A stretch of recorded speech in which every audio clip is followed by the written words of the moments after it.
nuclear engineering, nuclear sciences from a very broad perspective.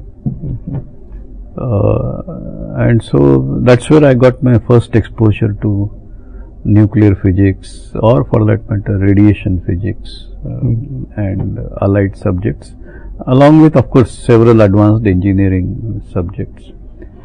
And then I got into reactor engineering program, and development of nuclear reactor is it's a development of a complex system which has an interplay of neutron physics, radiation, structural engineering, thermal hydraulics, control theory, and so on and so forth.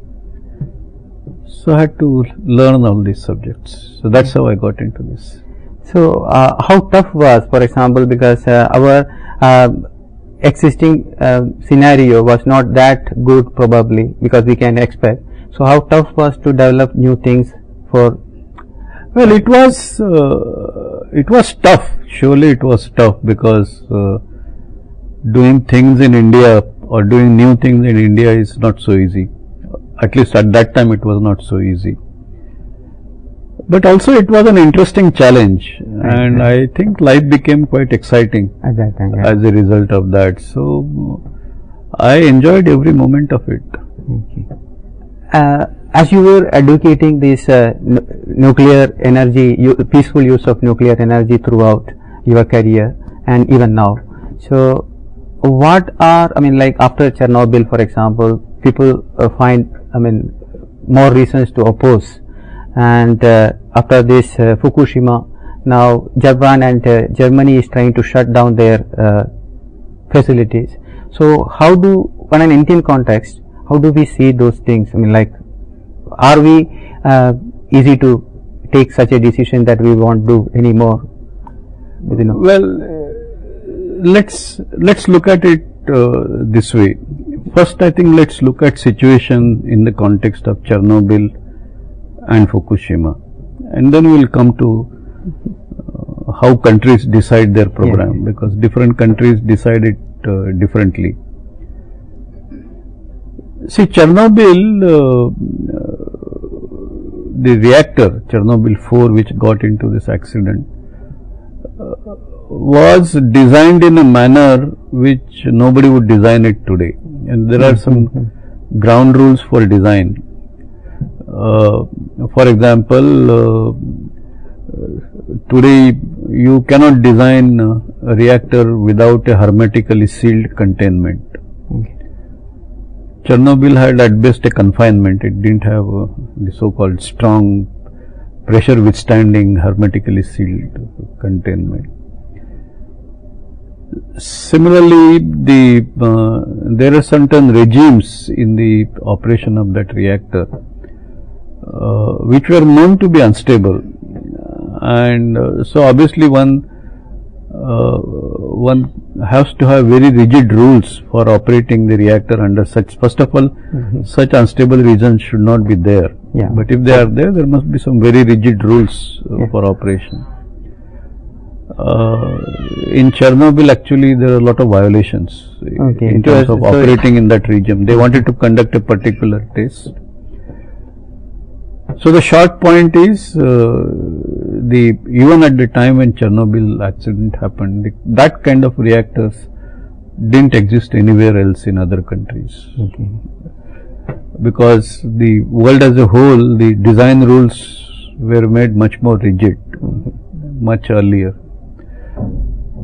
Second thing is, let us look at the consequence of Chernobyl. Certainly there was actually a huge chemical reaction as a result of a sudden large energy release in the nuclear reactor, nuclear energy release, but which causes temperature to rise. That led to a reaction between graphite and steam, and that generated explosive gases which exploded, and that blew off the containment. And of course, significant activity was released in the atmosphere, and there was a large displacement necessary to protect people. Dousing of fire was a big problem, and so there are several firefighters who had to go very close even as this accident was taking place, that fire was taking place. And some people had to lose their lives, some people had to get excessive radiation exposure. But I'll come to displacement in a moment. But in terms of fatalities, I think around 65 people died as a result of Chernobyl accident. There is always a fear about radiation. You know, whenever you talk about radiation or nuclear accident and or something, you suddenly get an image of Hiroshima, Nagasaki. Even media, when they will describe even a simple radiation event, they will describe like a mushroom cloud. So it's a fact is that in public mind those images are there, and so you tend to displace people much more than necessary, and that in turn causes a public trauma, because you know, if you move let's say 1 lakh people, you are disturbing so many people. We know in other kind of disasters, cyclone, earthquake, when you have to move people to some shelters, it's a trauma. They want to return back to their homes. So Chernobyl did cause a very severe trauma. Now, nuclear industry has been always learning from experience. 3 Mile Island accident happened. Industry-wide there was discussion, some new standards came in. Following Chernobyl, again a whole organization came into existence, World Association of Nuclear Operators, essentially to make sure that the safety of the nuclear power plants worldwide would go up. And actually there are measurable evidence to say that the safety of nuclear reactors did go up. Then Fukushima happened. Now Fukushima, of course those reactors were old, but Fukushima happened primarily because there was this tsunami. And that tsunami killed maybe upwards of 20,000 people, or maybe even more. The reactor got damaged because of tsunami, but as a result of reactor damage or as a result of radiation released because of that damage, not one person, there is no fatality. Fukushima related to reactor, there is no fatality. There is some exposure, but I think the assessment today is that you would hardly see any health consequence out of that radiation exposure. So the causative factor for Fukushima was completely different. Number one, a natural cause, way severe compared to the causative factor for Chernobyl. The damage or the consequences in Fukushima was much lower compared to Chernobyl. And even in Chernobyl, the consequences were actually much lower than what many people surmise to be. The health consequences arising out of Chernobyl have been reviewed. Immediately after an accident, immediately means some years after the accident, a medical team from all countries, international medical team, went around, studied. 10 years after, another team went and again studied. And the conclusion is that because large number of people were displaced and because their eating habits had to be altered, you know, young children were not given milk, fearing that milk will contain radioactive iodine. Same thing, you know, elderly people. So people were living in a different place than what they are used to living, and all this happens as a result of some kind of compulsion, fear. So there are actually psychosomatic effects, and those consequences have been identified to be bigger compared to radiation related consequences.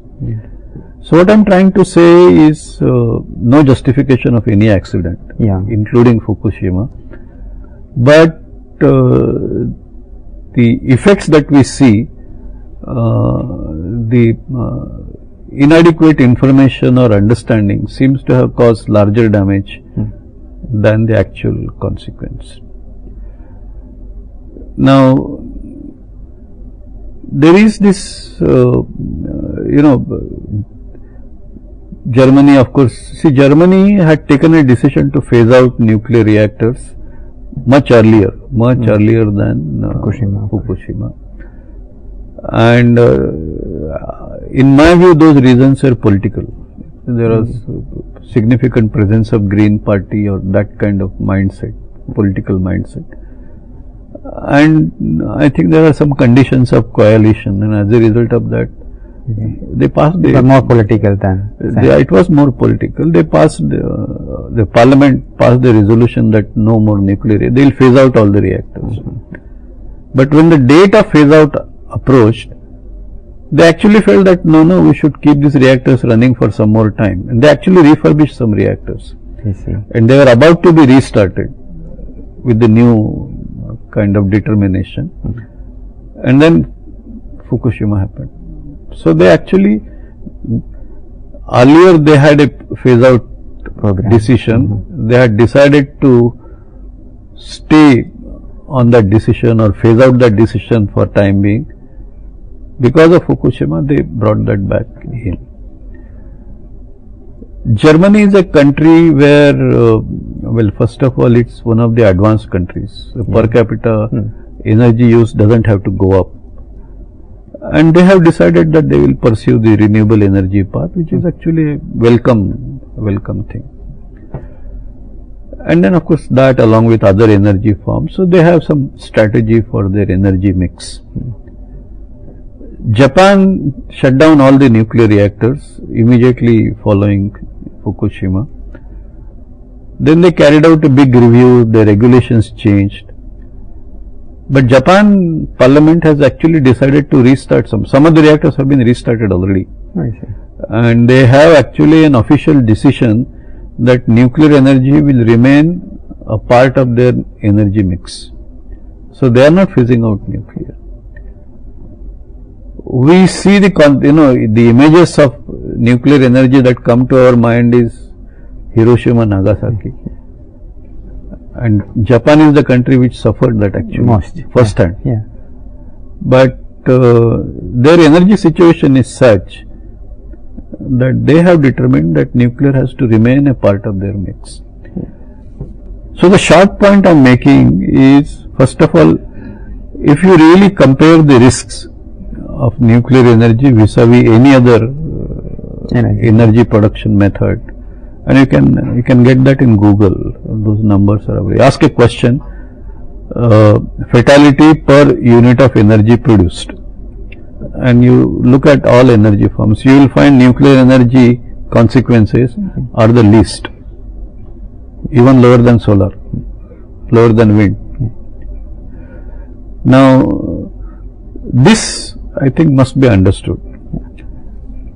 India, we have a very large unmet energy demand. And as I was mentioning earlier on, the energy requirement, additional energy requirement of India is the largest compared to any other country in the world, including China.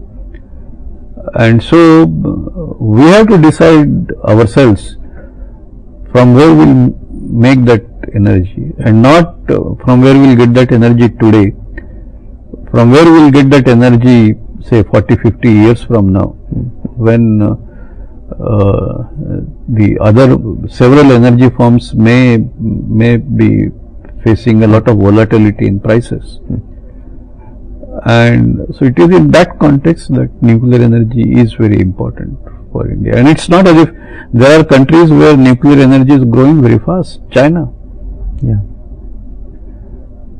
Between the time Fukushima happened and today, China has commissioned several new reactors.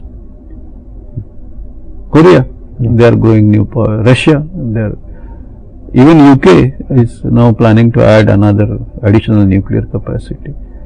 So these are, I think, country specific decisions, and we should of course keep on improving the safety of nuclear reactors. For example, following Chernobyl, we also had our own reviews, and while we strengthen safety of existing reactor systems, we also designed advanced heavy water reactor, which is designed with one of the criteria there is to virtually eliminate consequences in public domain.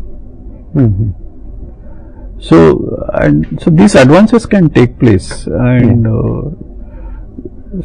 so I think we should look at these issues scientifically and come at our own solutions. And that's the short. Yeah, the fear has to be thrown out. Fear has to be, of course.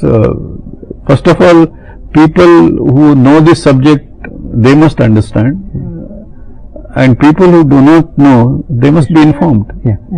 Because that there is a fear in public mind is a fact, and so it must be addressed. Yeah. So in the Indian scenario, what should be our strategy? Like, I mean, to what percentage increase should be there in the nuclear and other alternative energy sources over a period of time? Yeah, see, the question is, today our energy, if you say electricity, is mostly based on coal. If you talk about energy, then it's based on, of course, crude and several products which come out of crude through processing in the refinery, petrol, diesel, kerosene, naphtha, and so on and so on. Gas. Now, this cannot continue indefinitely. First of all, we have the climate change issue. Secondly, these sources are not inexhaustible. They will get exhausted. And for example, oil prices. Today they are rock bottom, and they may come down even more. But there was a time when it had gone more than $100 a barrel. It can happen again. Maybe it will not happen in next few years, but it can happen again. And we know how critically dependent our economy is on such. Now, indications are that next 15-20 years we will need to import energy in much larger quantities than what we are importing today. Our import bill may be several times. I think we may have to import 5 to 7 times more energy than what we are importing today, and the bill will be much higher because costs at that time may be much higher than what they are today. So, whether you look at it from greenhouse gas or climate threat point of view, or look at it from sustainability point of view, if you now look at what energy resources we can put our bet on, what energy resources will take us safely through future, and these are, anybody can do a simple back of envelope calculation because this data is all available. We will come to the conclusion that you have to take recourse to nuclear and solar, because these are the two large energy sources which can meet our energy requirements, which will be there in say 20, 30, 40 years from now. And so we must work towards expanding these resources. And now question is, why both, why not one? And that, see, you always require a mix. You can't put all eggs in the same basket. And particularly solar and nuclear, they are complementarities. Nuclear, you can operate 24/7. It's a base load generation. Solar, you can get only when sun shines. It is intermittent. A sudden cloud movement will dip. And so it is. It cannot meet the requirement of the base load generation. And if you want your grids to be stable, there is a minimum base load generation necessary in the grid. Otherwise, the grids won't be stable. On the other hand, for decentralized use, solar is ideal. So I think we need a good mix, and so I would see over a period of time we would have conditions 50% solar, 50% nuclear, and that's what I would imagine. Coming back to the nuclear explosions that we had, we always stated that, I mean, our reactions and the experiments were for the peaceful processes. So immediately it was followed with different kinds of sanctions. So how difficult was that immediately after sanctions, or with that sanctions, in developing newer technology in India? Well, it of course was difficult because when you have restrictions to access technology, more than technology you can develop yourself, but some materials you require, and if you don't have, then there is always a challenge, because you have to work around different materials to achieve the same objective. So it was a challenge. There is no issue about that. But I think, and that after you conduct the PNE experiment of 74 or the nuclear tests of 1998, that there will be more sanctions was known. Yeah. So it's not as if it was unexpected. Look at it the other way. We have to use our technology in our interest. In 71, I don't want to get into the political part of it, but seeing purely in objective technological terms, I think India had never any intention of developing nuclear weapons. Although everybody knew that there could be a need one day, so that option was always kept open. There was an option kept open, but not to really move in that way. That was the mindset. It was so whenever it came to conditions where the options are likely to be closed, we stayed away. We didn't sign NPT, and several things that followed. But not that we went ahead and developed, because there was a date after which those who had done the test before this were weapons. If that mindset was existed, I think that could have happened at that time. And it was expressed also that we have that capability, but it was not done. So I always call India as a reluctant nuclear weapon state. It became necessary because it was clear that to protect our security, only we have to do something. Nobody else is going to help us. And we have gone through several stages where we have seen that security becomes vulnerable. So I think there was a time when it became necessary that we should exercise that option. But having said that, I would also say nuclear weapons are weapons of deterrence. They are not designed for attacking first. So weapons of deterrence are actually weapons of peace, because we want deterrence to hold. The problem will arise when deterrence fails. Then you have to. So I think it was a necessary thing for us to do. After that, of course, there were a lot of restrictions. The sanctions became tighter. But our development went on. World realized that you cannot stop India by putting restrictions like this. And so after some time we had this condition. People also want to interact with us. They knew that India is technologically becoming better and better. In fact, there is a testimony in US Congress, one of the committees of US Congress, where it was said that there are some aspects in fast reactor program of India where US can learn from India. So again, I'll not go into the politics of it, but the net result was that the embargo was dismantled, NSG restrictions were removed, and India started getting access to technologies. Now see what has happened. 47 we got political independence, right? We had serious economic crisis around 90s, early 90s. And then you had this new economic reforms. Yeah. And country's economy started moving forward from that point. Yeah. And there may be ups and downs, but the economy is still moving forward. So you can categorize that as economic liberation Yeah. of the country in some way.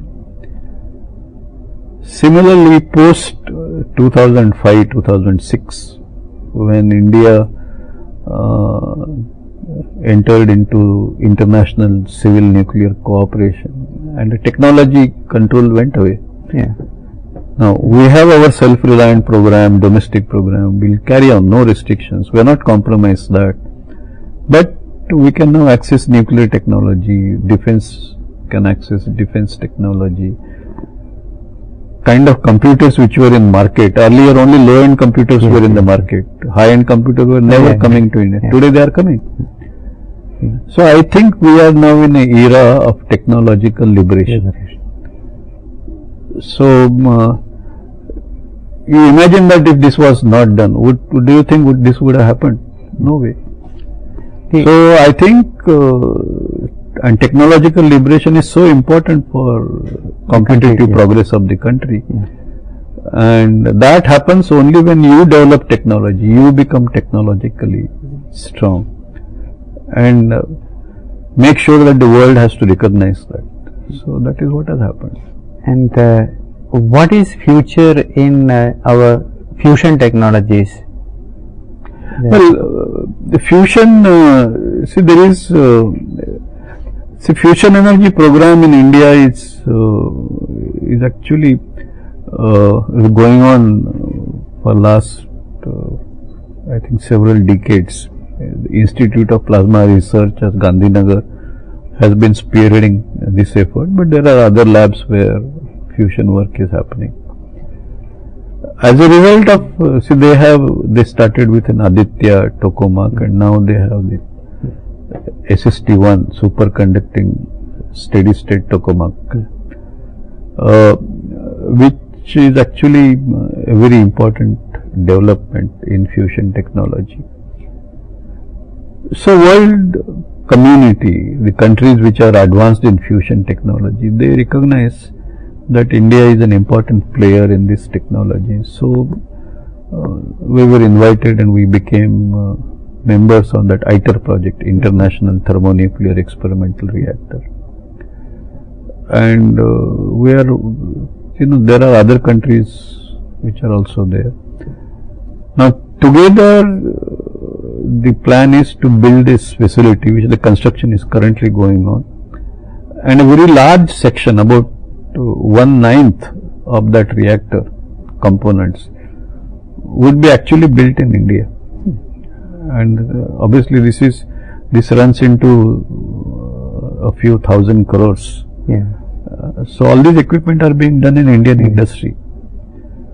So our industry is able to learn future technology today. And also the technology is transparent to us, not just the system that we do, but also other systems. So I think it's a way for us to leapfrog in this technology. However, for fusion technology to actually produce electricity and provide to people, it may take quite some time. But I think it's important because that's the ultimate source of energy as per the present day perspective. So I have read similarly the technology that we use, thorium based technology, it is not, India is far ahead compared to other states. So is there any possibility of our interaction with others in developing this further to use, or are we, in a position to completely No, we will do this ourselves. Not that we don't want to interact, but I think See, we already have a small reactor operating at Kalpakkam, which runs on uranium-233, which is derived from thorium. We also completed the development and design of a 300 megawatt thorium power plant. I mentioned to you about this advanced heavy water reactor, which was designed with an objective of virtually no impact in public domain, because it was designed after Chernobyl, so we have to address that issue. But another objective of that reactor is to produce a large part of energy out of thorium. This design is actually ready. Development is almost complete, and I hope that we will start construction pretty soon. Now, we are clearly most advanced in this technology in the world, and we have the capability to build this whole system on our own. But I also believe that we have to do this because we are very short in uranium, and so eventually we have to change over to thorium. That's what our 3-stage nuclear power program is aimed at. And we could do that in sequence. First uranium reactors, then fast breeder reactors, and finally thorium reactors. So, large scale deployment of thorium, there is time. We have to build fast reactor capacity and then do that. But as a technology demonstrator, AHWR, I think the construction should start pretty soon. The world as a whole also, if not today, tomorrow, they will also feel that same need, because the only thing is their need will come much later than ours. So we should interact, and certainly we could become a major technology provider to the world in the context of thorium. So I think interaction we must, but not that we are dependent on that interaction. For the younger generation, what are the opportunities to getting into this nuclear field and the business of doing more and more, I mean, empowering the nation through nuclear reactions? Well, I think there are plenty of opportunities. We have in the Department of Atomic Energy a system of training school. There is a training school at BARC, and then there are branches of BARC training school at different places. For example, at Kalpakkam, at Hyderabad, at Narwa Prahar, at Indore, several places. And each place in BARC, maybe around 100 trainees, both scientists and engineers, are taken into this orientation program. Other places 30, 40, 50, like that. NPCIL, which is the company which kind of designs, constructs, operates nuclear reactor, they run their own school. So I think there is a large intake that takes place in different atomic energy programs in the country. So that represents one opportunity. Huge opportunity. Then there are large programs for future development, because as I told you, it's a research program. Following that, you have to develop technologies, and then following that, you have to deploy. So certain technologies are in deployment phase, certain technologies are in technology development phase, and certain things are in the domain of research. So we require people of all capabilities, physics, chemistry, even biology, engineering, almost all streams of engineering. And there is a large scope in this entire program. And I think today there is enough dynamism in the human resource development program. There is also this Homi Bhabha National Institute, where a lot of people do research at PhD level, and there one of the major thrusts is to do PhD on the interface of a new research, new scientific research, and its translation to technology product. In India this capability is very little. and countries which are technologically very advanced, they have very strong capability. They bring out technologies which are based on latest in research, and we need to develop that capability, and HBNI has that as the main thrust. So it's, as I said, it's a very kind of active system for human resource development, and plus I think through Board of Research in Nuclear Sciences there are linkages, research linkages with universities, and board's activities today are much bigger than what they were earlier. So I think there are opportunities. Thank you, Dr. Kakolkar, for your kind time spent with us. I really enjoyed it. I hope you also. Thank you. Thank you.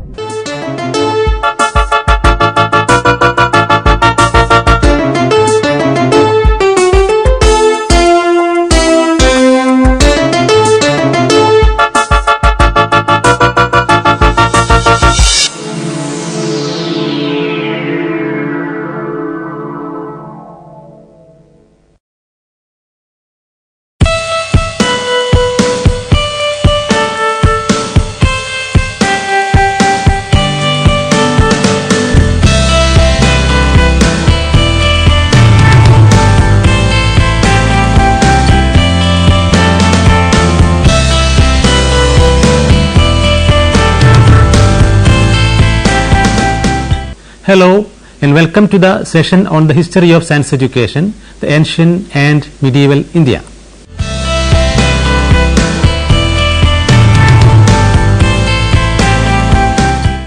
As human beings living in the 21st century, we all know the importance and benefits of science. It is nearly impossible to think of a life or a society that doesn't rely on the benefits of science. It has pervaded human lives as an integral component, and to insulate life from science will be impractical. It helps us to establish an important relationship between our lives and the environment we live in. Needless to say, a better understanding of science and the application of science in various realms such as agriculture and industry contribute towards the development of our country. It is in this context that science education attains supreme importance with regard to educational system in general.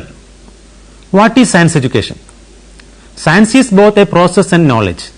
It is a well established fact that science has a special place in education right from the school years. Young children should learn science by understanding not just its content but its methodology as well. An effective science education would combine aspects of science as a discipline and scientific methodology. The primary objective of science education is the attainment of knowledge. Education in the various disciplines related to sciences such as mathematics, chemistry, physics and life sciences will help young students to amass a wealth of knowledge, information, data and facts. In the modern scenario, science is taught in schools in the form of the above mentioned disciplines.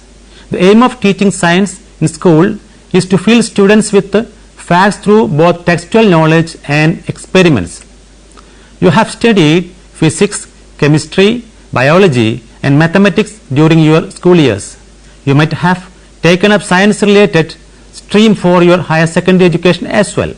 But have you ever wondered how and when science education has become such an integral part of our education system?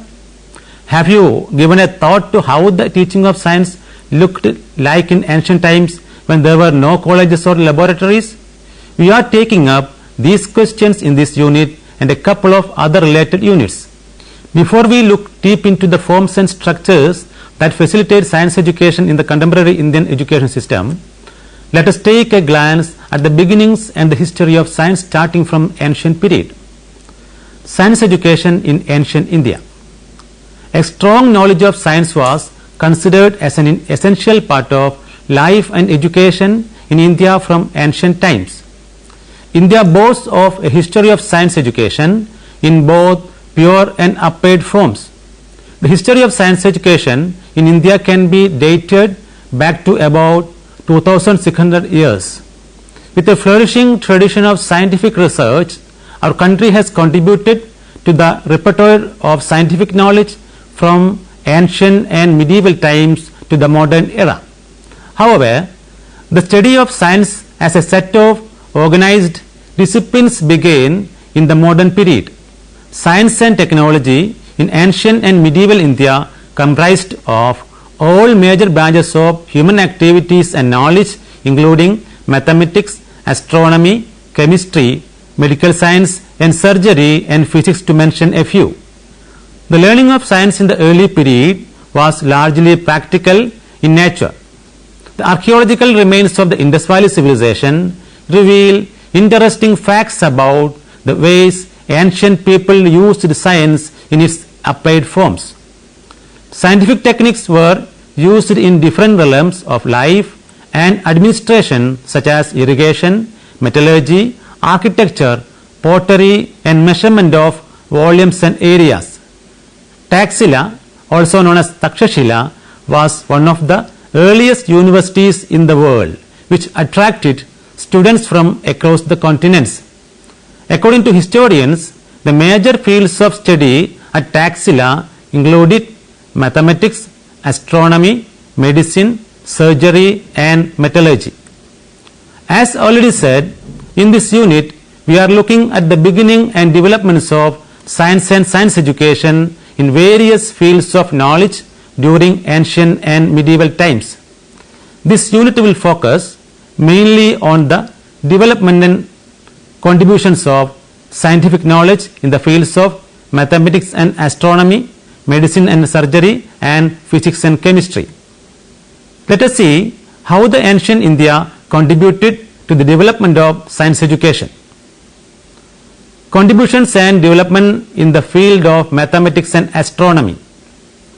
Of all the contributions ancient India has made to the development of modern sciences, contributions in the field of mathematics are best known. Indian mathematics during the age of pre-Greek civilization developed chiefly along two broad and overlapping traditions, the geometric tradition and the algebraic and arithmetical tradition. Other pre-Greek civilizations such as the Babylonian and Egyptian civilizations progressed along the traditions of computation. Abraham Siedenberg, a famous historian of mathematics, argues that the birth of geometry and mathematics can be traced to Rigvedic rituals. He has also argued that Indian geometry predates Greek geometry by centuries. Ancient Indian mathematics was known in the general name of Ganita. It included different branches such as arithmetic, geometry, and algebra. Astrology and astronomy were also considered as part of mathematics in that period. Aryabhatta, an ancient Indian thinker, is believed to have contributed to the discipline of mathematics by giving a new dimension to trigonometry. The decimal system is also considered as an innovation of India. By the 3rd century BC, astronomy, medicine, and mathematics began to develop as separate branches of science. Ancient Indians made 3 notable contributions in the field of mathematics, namely 1. Notation system, 2. Decimal system, and 3. The use of zero. Evidences for the use of decimal system can be found in certain epigraphs that date back to the 5th century AD. This means that long before the West started using numerals, they have been in use in ancient India. Inscriptions of Ashoka testify to this fact, and Indians are considered as the first to use the decimal system. History has it that the Chinese learned this system from Buddhist missionaries of ancient times, and the West borrowed it from the Arabs when they came into contact with India.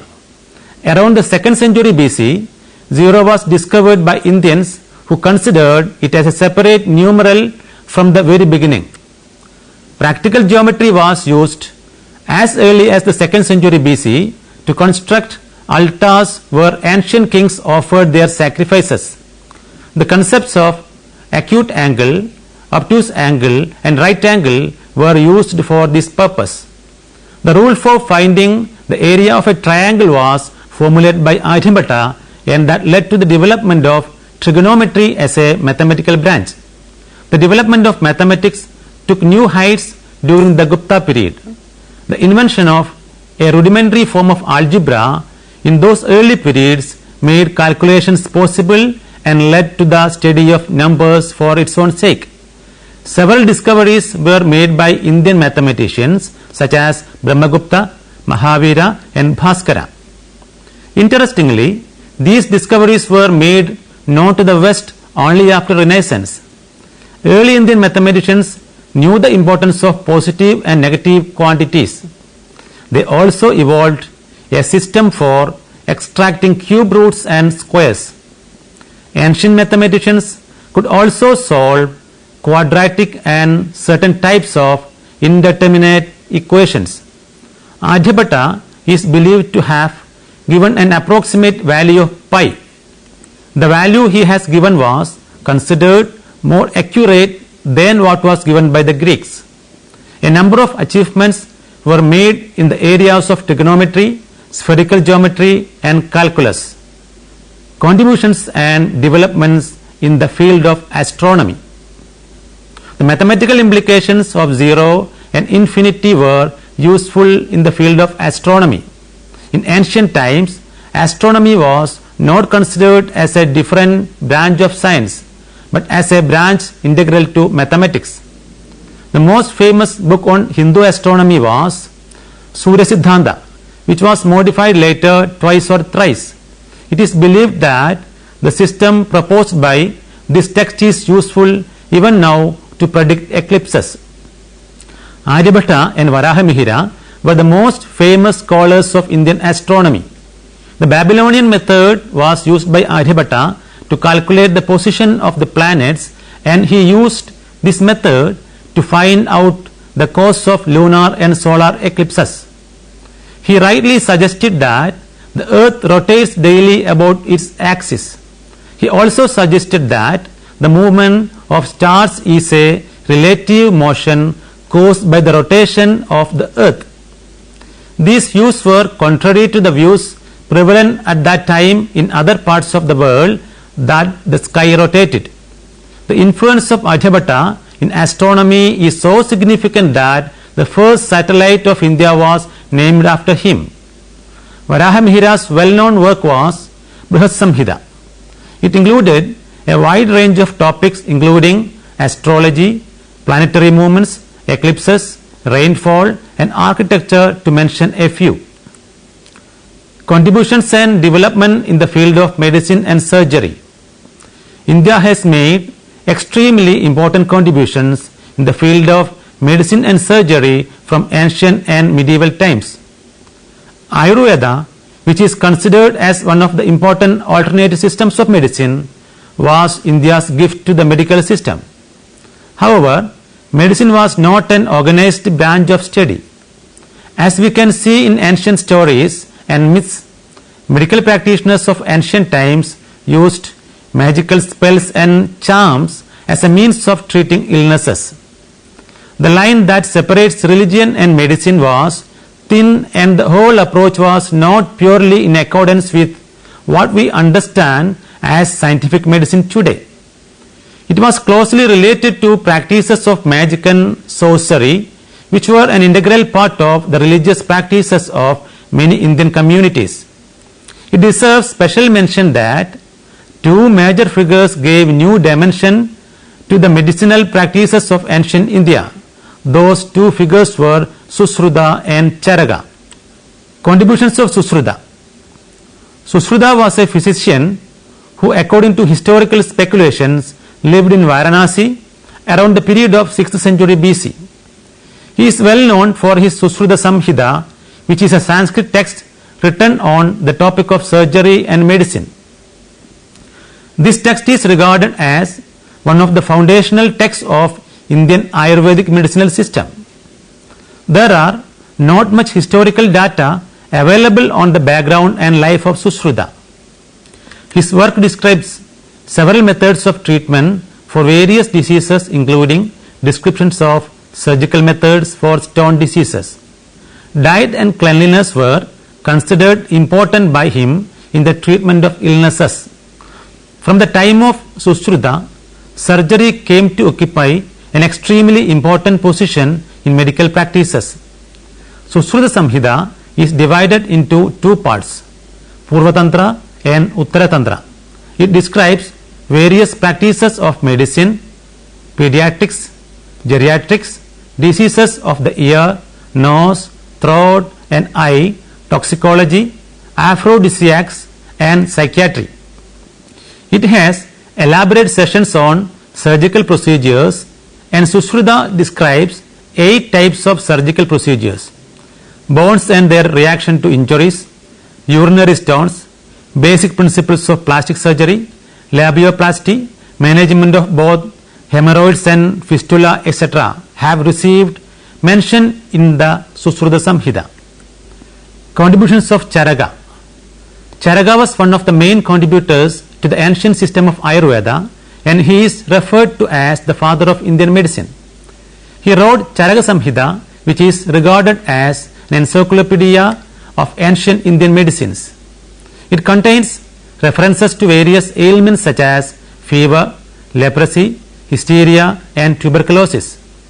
He had listed the names and details of a large number of herbs and plants that could be used in treatments. As a result, this book serves not only as a gateway to understand ancient Indian medicines, but gives useful insights into ancient Indian flora and the science of making medicines. The principles laid down by him paved way for the development of medicine in subsequent centuries. Charaka was the first physician who presented the concept of digestion, metabolism and immunity. According to him, human body functions are based on 3 principles or doshas, namely movement or vata, transformation or pitta, and lubrication and stability or kapha. This concept is still used in many alternative systems of medicines to diagnose the causes of illnesses. He suggested that illnesses happen when the balance between these 3 principles are disturbed. He had studied the anatomy of human body and human organs, and he rightly assumed that heart is the center of human body.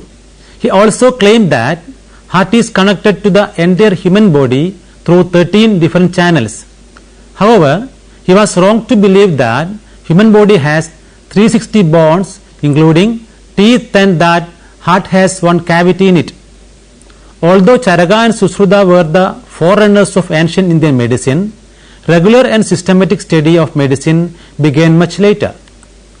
Medicine was regular subject of study at centers like Taxila or Takshashila and Varanasi, even though the teachings didn't follow a pedagogic pattern like the one we follow today.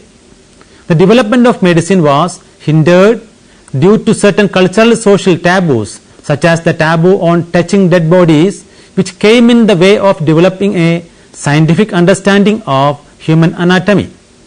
Despite these groundbreaking developments, medical practitioners of ancient India did not have much insight into the functions of brain. But it deserves a mention that they were aware of the importance of spinal cord and the existence of nervous system.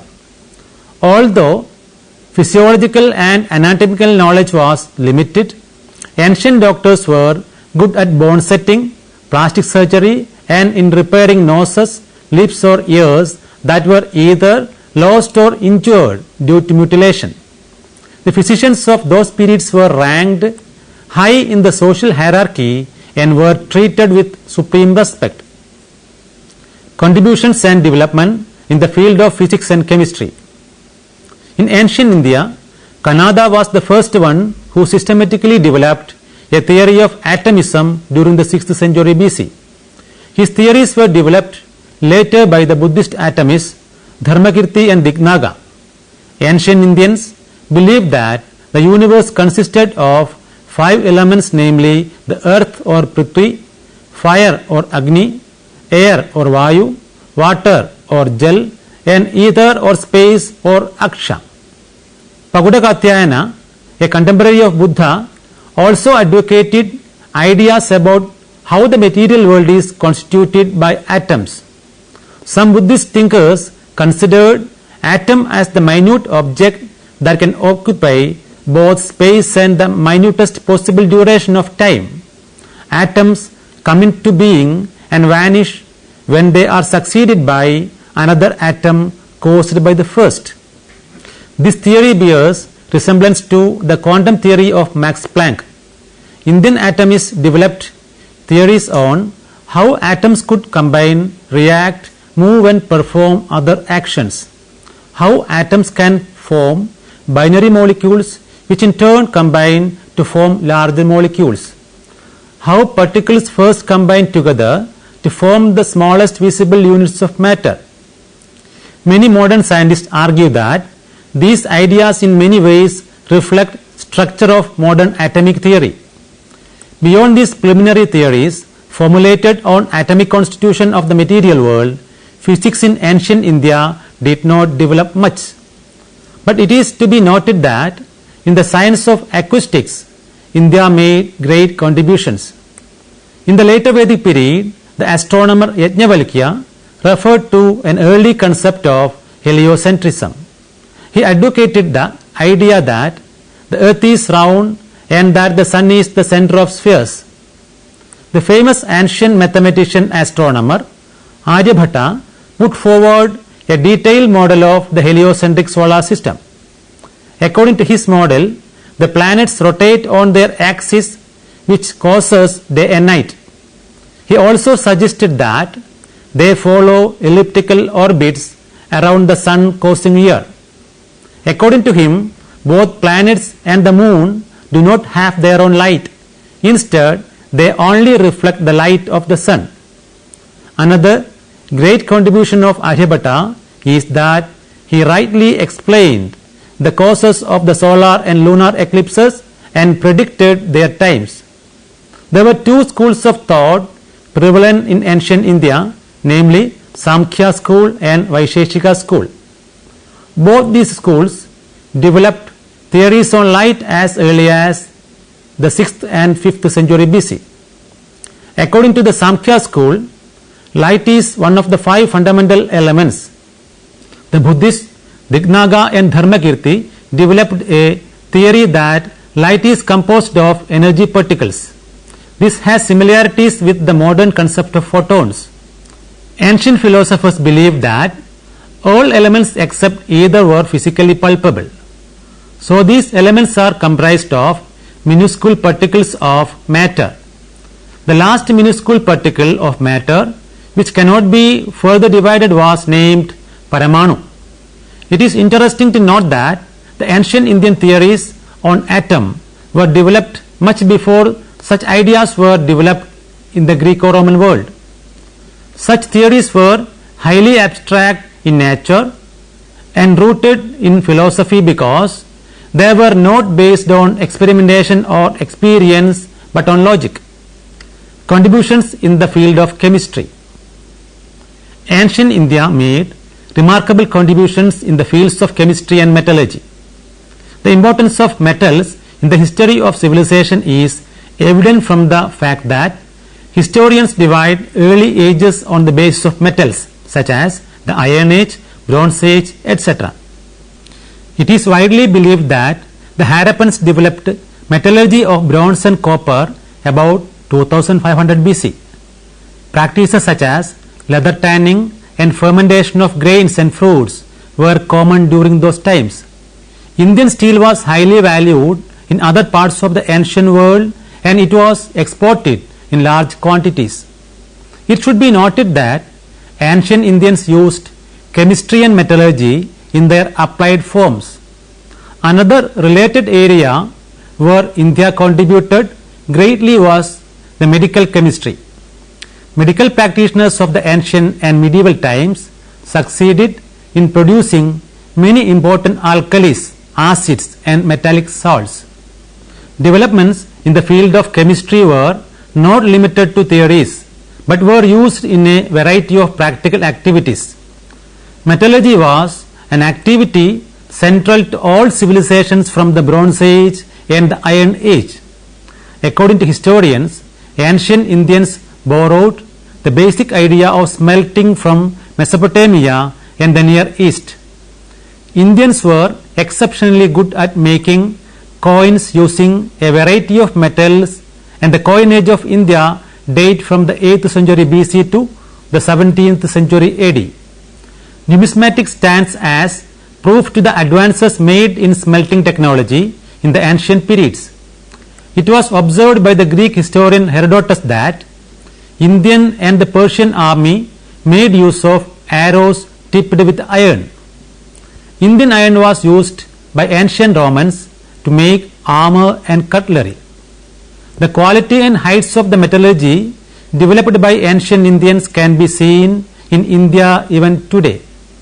The copper statue of the Sultanganj Buddha and the famous iron pillar near Qutub Minar are two such examples. The iron pillar has been standing in the open for many centuries, withstanding the wind, heat and weather. It has not rusted except for some very minor natural erosion. The advancement made by ancient Indians in the field of chemical science can also be found in the distillation of perfumes, manufacturing of dyes, chemicals, pigments and colors. Paintings found on walls of Ajanta and Ellora testify to the height chemical science had achieved in ancient times. Let me summarize what we have discussed so far. As we have seen, ancient India has made commendable contributions towards the development of science and science education. Many aspects of scientific knowledge was learnt and imparted not as organized disciplines but as part of day-to-day activities. The major areas of science where India made notable contributions include mathematics, astronomy, astrology, medicine and surgery, physics, chemistry and metallurgy. Applicability of science in practical life and human activities was the most important feature. However, many scientific streams such as medicine, metallurgy, astronomy and mathematics were taught in the education centers of the ancient and medieval period. The scientific knowledge developed during those periods gave momentum to the discoveries and developments happened in the centuries that followed. Now you can try to answer the questions given here. Question number 1. What were the three major contributions of ancient Indians in the field of mathematics? Prepare a historical profile of Charaka and Sushruta focusing on their contributions in medicine and surgery. Explain the reasons why India's first satellite was rightly named Aryabhata. What were the major ideas prevalent in ancient and medieval India regarding the atomic constitution of the material world?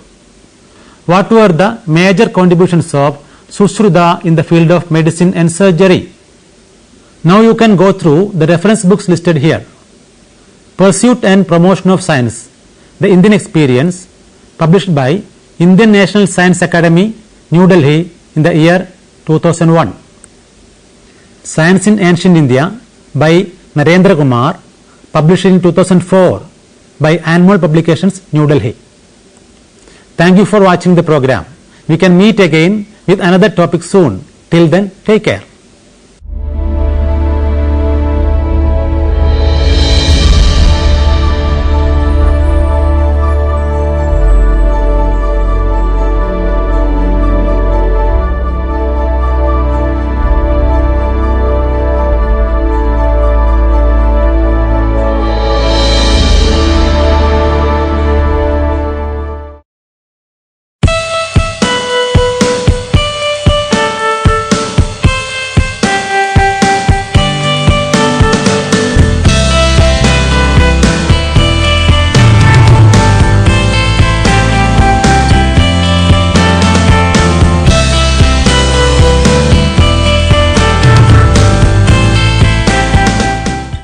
Hello and welcome to the session on factors influencing media selection for teaching or instruction.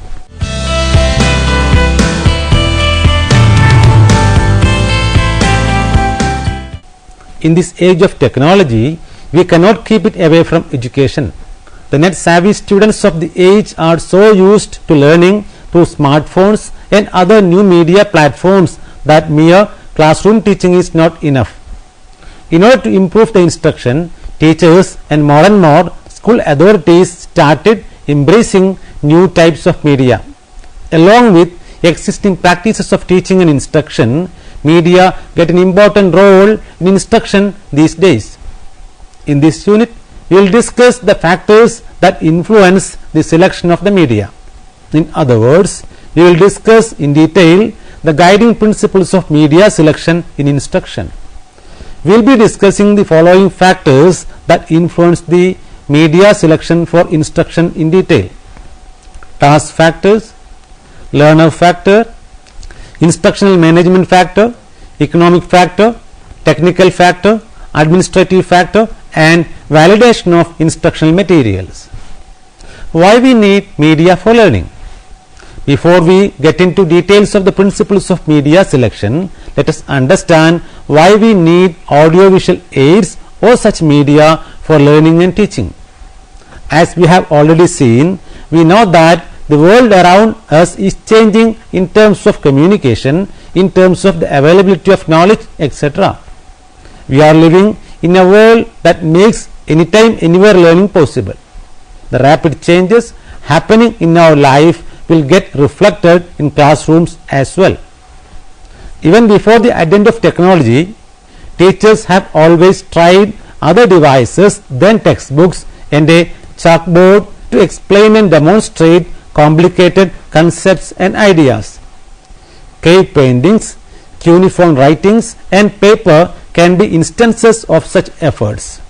Then mass media like radio, television, and video, etc. came into the classroom. Later, with the emergence of new media, classroom teaching got revolutionized, offering a lot more options to choose for teachers. To cater to a group of students who spent countless hours in social media, digital gaming, and simulations, teachers have to carefully choose the medium of instruction. The process is not simple anymore. Before selecting a media, the instructor has to take many factors into account. All media might not be suitable for teaching and learning. So, when choosing a medium, the teacher needs to make sure that students are familiar with the medium and it is competent enough to fulfill the objective of learning. From this overview of media in instruction, let us discuss the factors that influence the selection of media.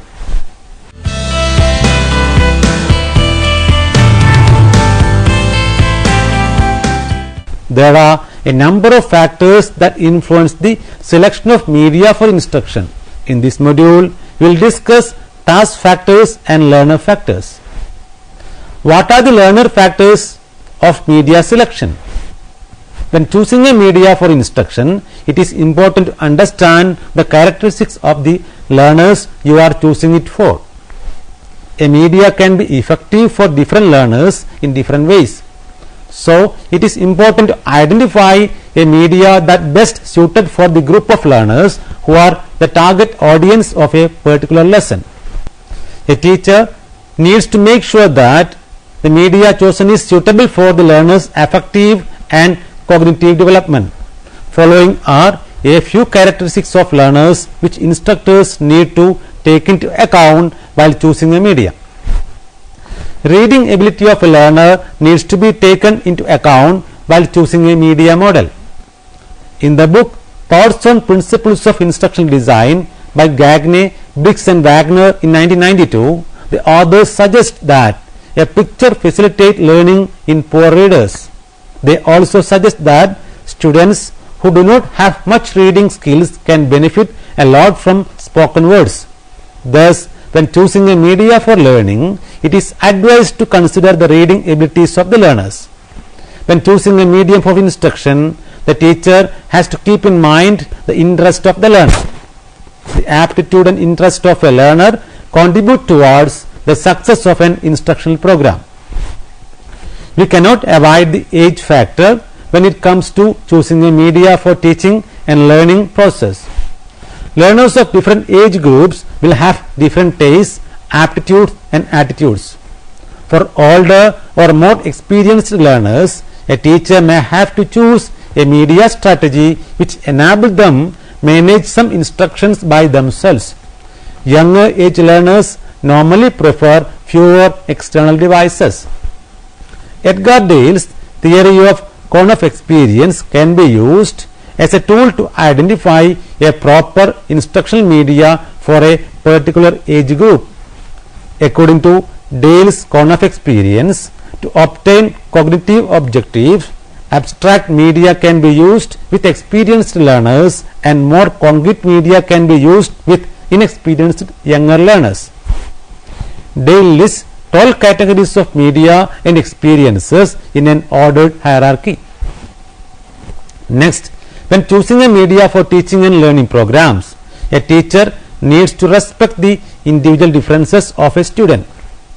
Every student is a unique individual and has unique cognitive and affective development. Students differ greatly in their capabilities, skills, social maturity, learning pace, motivation, aspiration and potential in a learning process. Based on the individual differences, the subject content should be divided into different categories to suit the needs and capabilities of each student.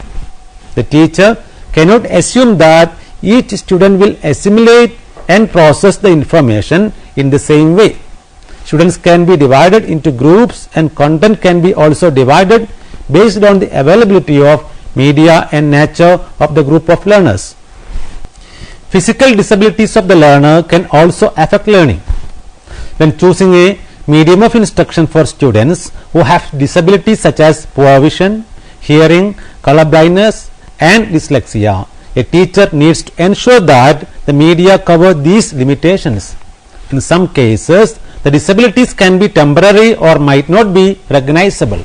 It is better to have an individual-centered approach when choosing a learning medium for learners with disabilities. The right medium can enhance the learning environment.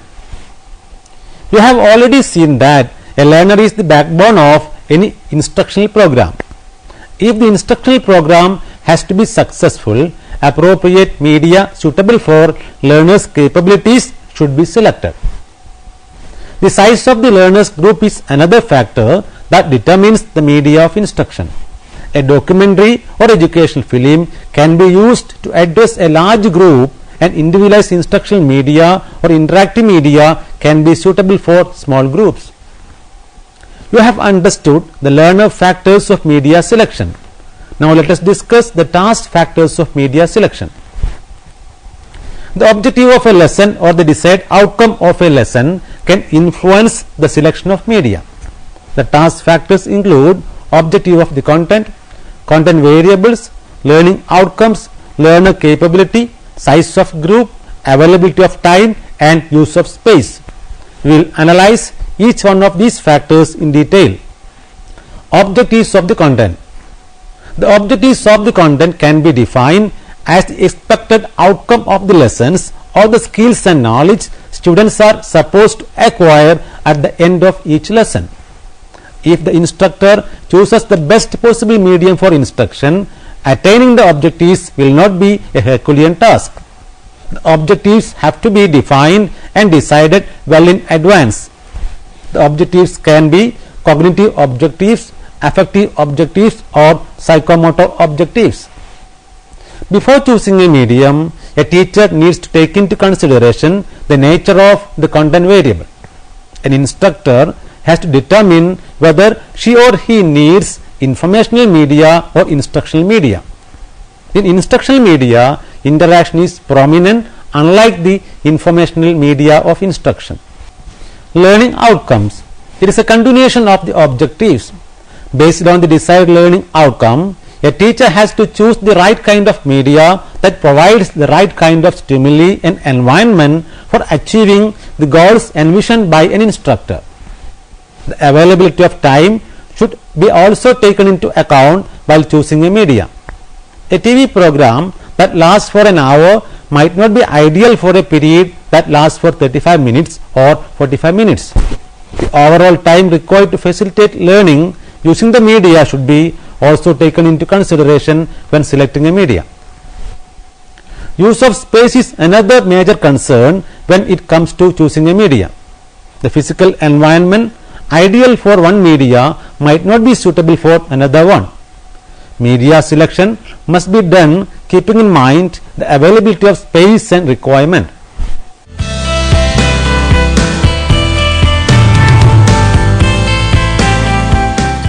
What are the instructional management factors and economic factors of media selection? In this module, the nature of the characteristics of each factor is dealt with. Let us begin with the instructional management factor. The nature of instructional design and how teachers intend to manage the media will determine the appropriate media mix for effective learning process. The following are the features of instructional management factor. Expository approach.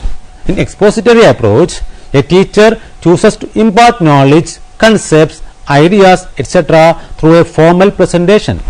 The use of film strips, maps, motion pictures, etc. are examples. The main objective of this approach is to impart information to the students. Inquiry approach. Inquiry approach is learner-centered. The approach is a part of the discovery learning movement of 1960. The educational theories of John Dewey, Jean Piaget and Jerome Bruner gave a right direction to inquiry-based learning in the late 20th century. It is more interactive and encourages students to search for more information at their own pace with the guidance of a teacher. An interactive media such as e-learning platforms are ideal for inquiry approach. The instructional design strategy also will determine a suitable media for instruction. The degree of control applied by a teacher on a medium can help determine a teaching medium. A teacher might not have control over educational broadcast while she or he can control the presentation on a board. Use of media taxonomy. Teachers can choose a media based on media classification taxonomy. Teacher can suggest the right mix or the right media for each task. Shall we move to discuss the economic factors of media selection? When choosing a media for instruction, one needs to take into account factors such as cost, availability, time and resources. Let us discuss the economic factors in detail. Cost effectiveness of a medium should be kept in mind when choosing one. The cost of media should be in line with the expected learning outcome. In order to ensure that a cost-effective media can be selected, the teacher can follow certain procedures. Define learning objectives. Prepare a list of the media that help attain the prescribed learning objectives. Prepare a list of cost-effective media that will help achieve the results. Then shortlist a few media based on their cost-effectiveness and instructional effect and choose the best one from the shortlisted media. Availability. If the media chosen is available in the locality, the effort will be less. Time. A teacher has to prioritize and plans the learning process in an effective manner, keeping in mind the available time. One needs to consider the availability of resources and budget when choosing a media for instruction. In the rural areas, the availability of technical support and access to instructional media can be very limited. Selecting of cost-effective and locally available media is very important to achieve the instructional goals. Practicality.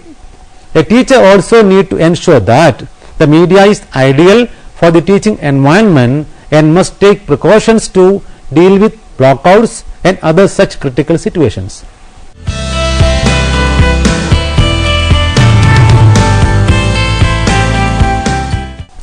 Technical and administrative factors must be also taken into consideration when choosing a media for instruction. Technical factors of media selection is very important in order to achieve effectiveness in media supported learning. A media with technical quality might not be able to bring the desired effect on learners. For instance, an education film with poor quality audio can ruin the purpose. Learners will lose interest and cannot provide proper understanding. If the project is not good, the film will not be watchable. the low quality visuals will fail to communicate the idea properly to the students. Thus, it is imperative for a teacher to have basic understanding of the function of the media she or he choose for instruction. A lack of understanding of the basic function can be a hindrance to the learning activity. When converting lesson content from one medium to another, make sure that it is feasible and the essence of the content is not lost. Enough attention should be also given to the arrangement of infrastructure, size of the room, arrangement of equipment, etc. Creating a favorable environment is important for the success of media assisted learning. For instance, if the learning is conducted in a large hall, the speaker sound system should be good enough to make the program audible to everyone in the hall. Administrative aspect of media selection is equally important as technical aspect. Administrative factor of media selection includes organization of group, allocation of space and allocation of time. Organization of group. We have already seen that the size of the group can determine media selection. In order to get the best of supported learning, dividing students to group of appropriate size is very important. If the media is for single student, make sure that the chosen media is interactive enough. If the group is small, a teacher need to make sure that the media selected is good enough to attain the learning outcome. If the lesson plan includes watching an educational video, it is better to organize the learners into a large group. This way, maximum utilization of the media can be achieved. Allocation of space. We know that use of available space is an important factor to consider when choosing a media. From an administrative perspective, making use of the available space is very important. There is no point in allocating a large auditorium for media supported learning activity that involves a small group of people. The infrastructural facilities of an educational institution are to be considered before making the selection of the media. A well planned, coordinated learning supported by media is essential to ensure that the desired outcome of the instruction is achieved. There should be specialized media persons who can provide needed expertise to conduct a media assisted learning program. The media center should also have necessary facilities and equipments such as computers, LCD projectors, wall screen and audio speakers to conduct the instructional program. What do you know about validation of instructional materials? It is an important factor that decides the success of instruction. It is essential to ensure that the desired learning outcomes are achieved without much hassle. Choosing poor quality instructional materials can be an obstacle in achieving the objectives. Validation means inspection of the materials used for instruction by an expert. The subject matter expert will examine the quality of the materials and content, while an instructional designer will make sure the quality of the media and whether the treatment given is pedagogically correct. Validation of instructional materials takes place at two levels. The first level happens at the stage of lesson planning in the form of choosing the right material for instruction. The second level is about evaluating and correcting the prepared material before testing them on learner groups. We need to keep all the above mentioned factors in order to ensure that the media chosen for an instructional purpose is good enough to attain the stipulated outcome of a lesson. An educational goal is met only when students benefit from the strategies. Any learning program should ensure cognitive, affective and psychomotor development of a learner. Let us summarize the session. In this unit, we have discussed some of the major factors that influence media selection for instruction. Some of the factors discussed include task factors, learner factors, instructional management factors, economic factors, technical factors and administrative factors. The main elements in the task are objective of the content, content variables, learning outcomes, organization of groups and utilization of the time and the use of space in which the media is used. Learner factors include objectives, age, size of group, physical disabilities, etc. Inquiry and expository approaches are discussed under institutional management factor. We have also seen that the instructor should have technical expertise and the medium should be also technically fit to conduct a learning program. Administrative factors such as resource and use of space can also play a big part in selecting the right media for instruction. Cost and time are other major factors that influence the choice of media. We have also discussed the need for validation of instructional materials. We have learned that the validation process takes place at two levels. The first level happens at the stage of lesson planning, and the second level is about evaluating and correcting the prepared material before testing them on learners. Now you can try to answer the following questions. What are the task factors of media selection? What is validation of instructional materials? What is administrative aspect of media selection?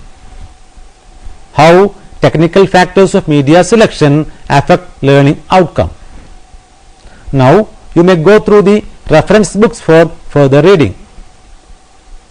Teaching Nursing, a guide for faculty, written by Billings DM and Halstead JA and published by Elsewhere Health Sciences, United States of America in the year 2013.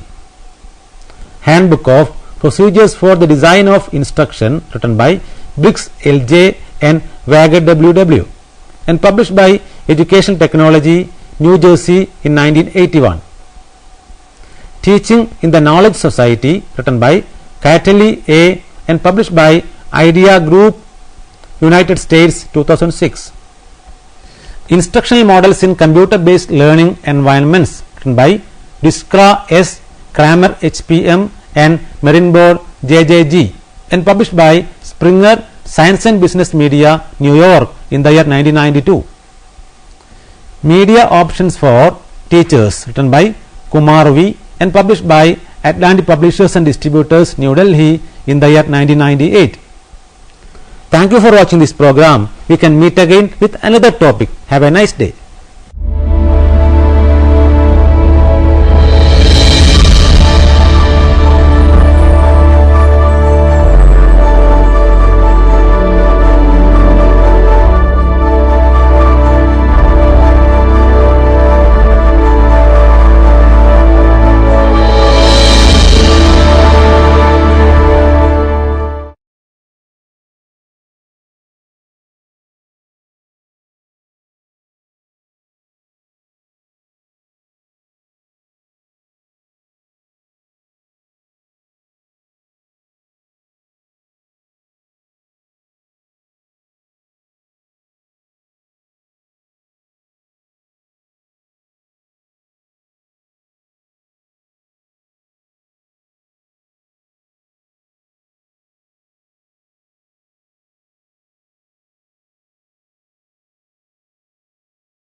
First, they may not appear to be worthy of attention. They bear no tasty fruit. They grow on that marshy no man's land bordering sea or river, and to only about 1.5 meters in height. Yet today, these diminutive plants are being increasingly recognized as the unsung heroes of the Earth's many biologically complex ecosystems.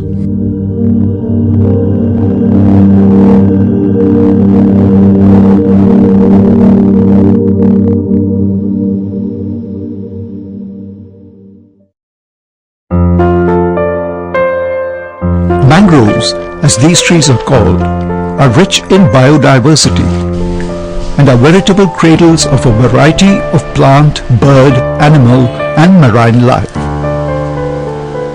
Situated as they are in the intertidal zone of marine coastal environments and estuarine margins, mangroves play a vital role in preventing soil erosion from floods.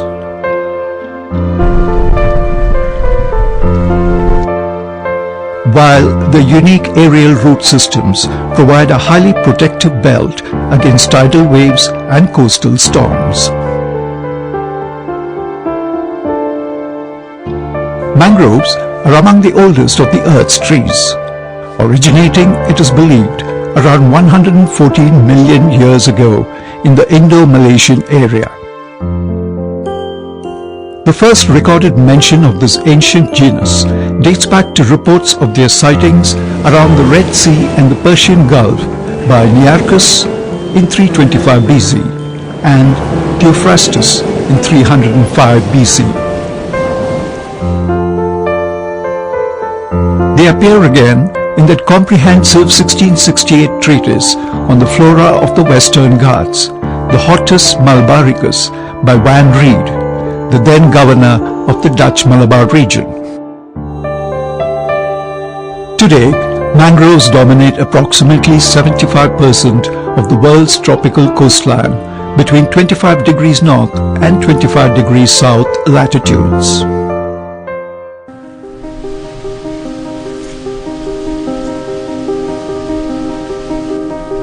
Home to nearly 84 known species varieties, mangroves provide a breeding ground for marine life, including fish species, shrimps, shellfish, and crabs. An estimated 80% of the global fish catch depends directly or indirectly on mangroves.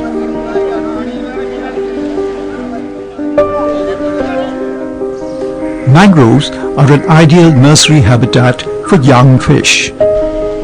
They provide cooler water with higher oxygen content during the early stages of their lives, as also plenty of food through the accumulation of bacteria and mangrove tree detritus, while their dense, swampy thickets and aerial roots provide a safe haven from the predations of larger animals. The mudbank formation, it is an operation of marine ecosystem. At the same time, mangroves plays a major role in mudbank formation because all the materials of the mangrove ecosystem, shedding of leaves and after decomposition, everything is deposited in the coastal water.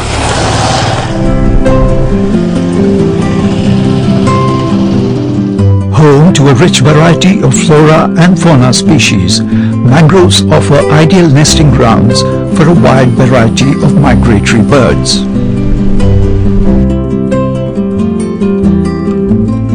The abundant growth of cyanobacteria in these ecosystems increases the latter's nitrogen content.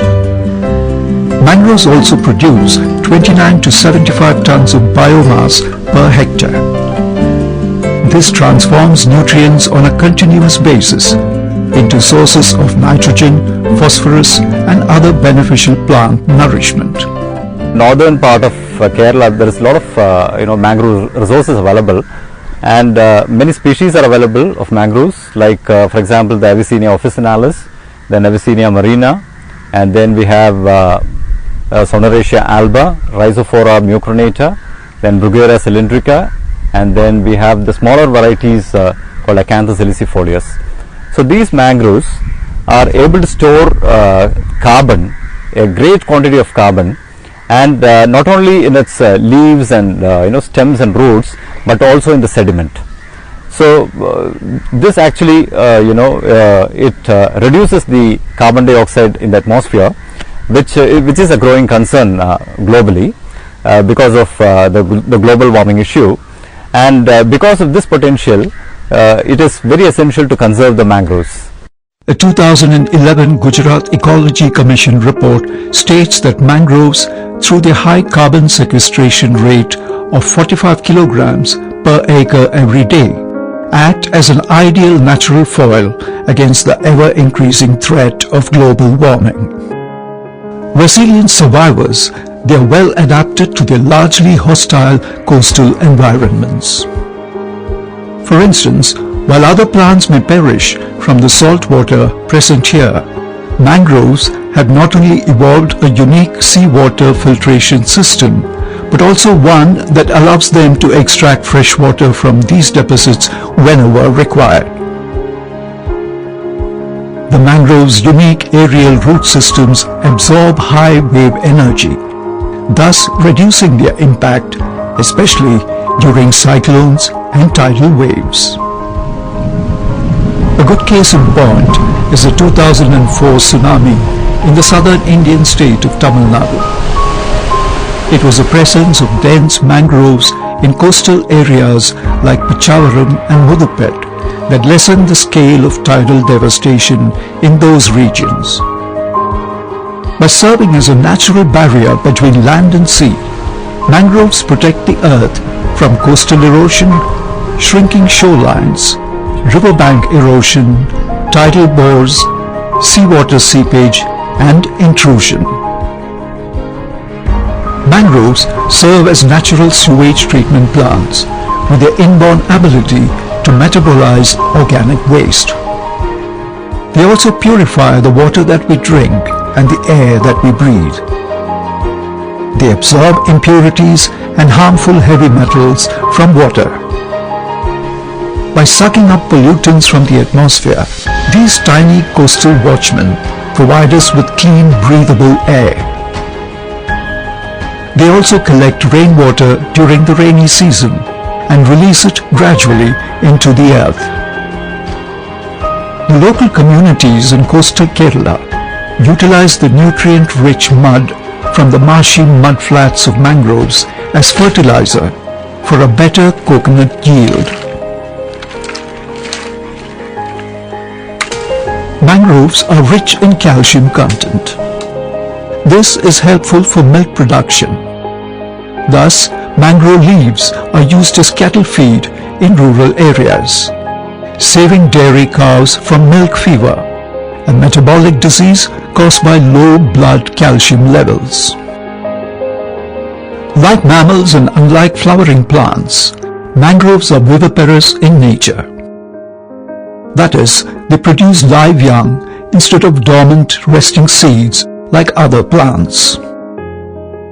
These propagules, as they are called, are dispersed through the water around the parent tree or shrub and soon take root elsewhere.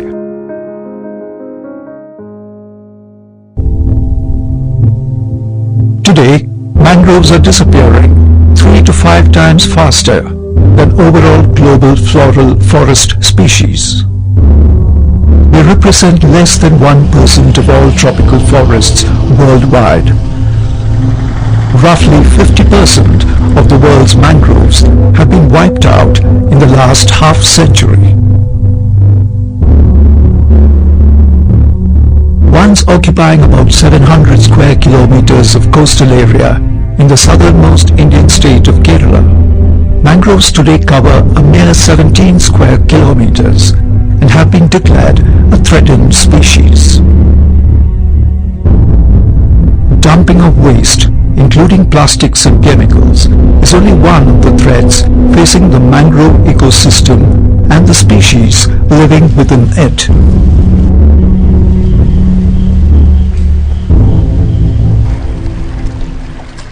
Yet, all is not lost for nature's never say die champion. A growing awareness of the crucial role that these trees play in preserving and nurturing a region's ecology has led to efforts by conservationists, institutions, and ordinary nature lovers to work towards the preservation of the world's mangrove wealth. The late Kallen Pokuran was one of the first persons in Kerala to recognize the importance of mangroves and to work towards their preservation. After his death in 2015, at the age of 78, his son P. Raghunathan has continued to uphold and carry forward his father's legacy. Raghunathan today collects, categorizes, and nurtures the saplings of various mangrove species in his nursery for replanting later elsewhere during favorable seasons.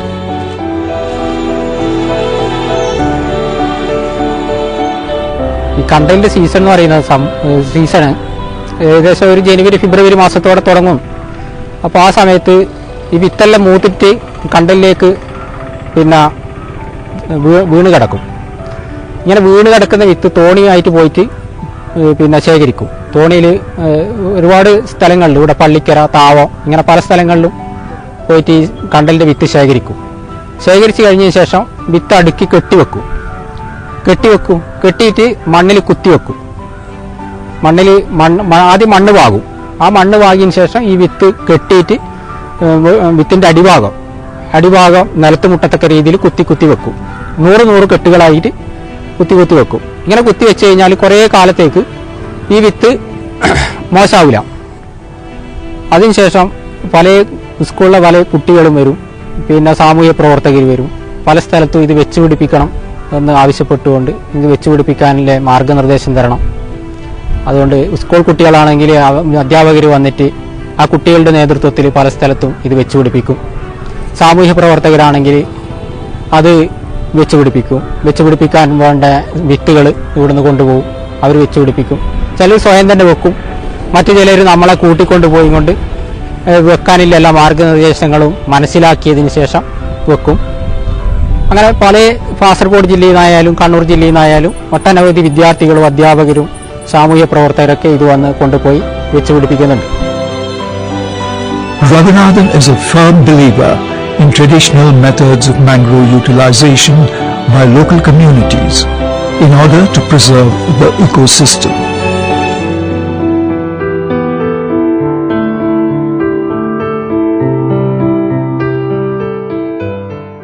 To offset the ecological damage caused by large-scale commercial fish, shrimp and crab farming methods in Kannur district, Raghunathan promotes traditional fish catching methods like manja, an indigenous way of trapping fish with the use of a box-like contraption, and tappal, where fish are caught by hand, much as our earliest forefathers used to do.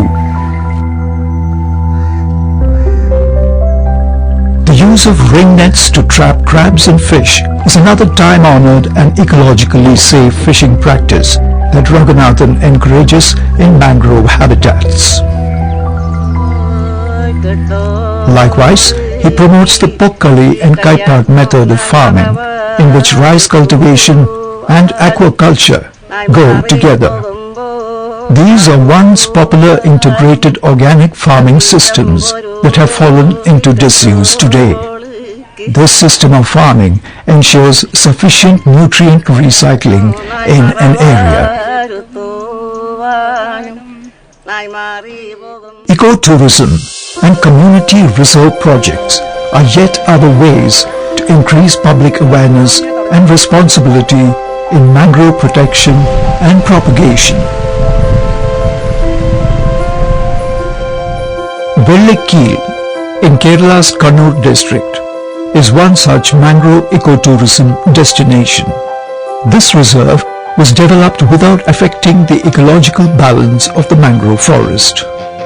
Today, the fresh, clean and invigorating air that visitors breathe here underscores, like nothing else, the importance of mangrove conservation for the future health of our planet and its inhabitants. The Kadalundi Vallikunna Community Reserve is another similar venture.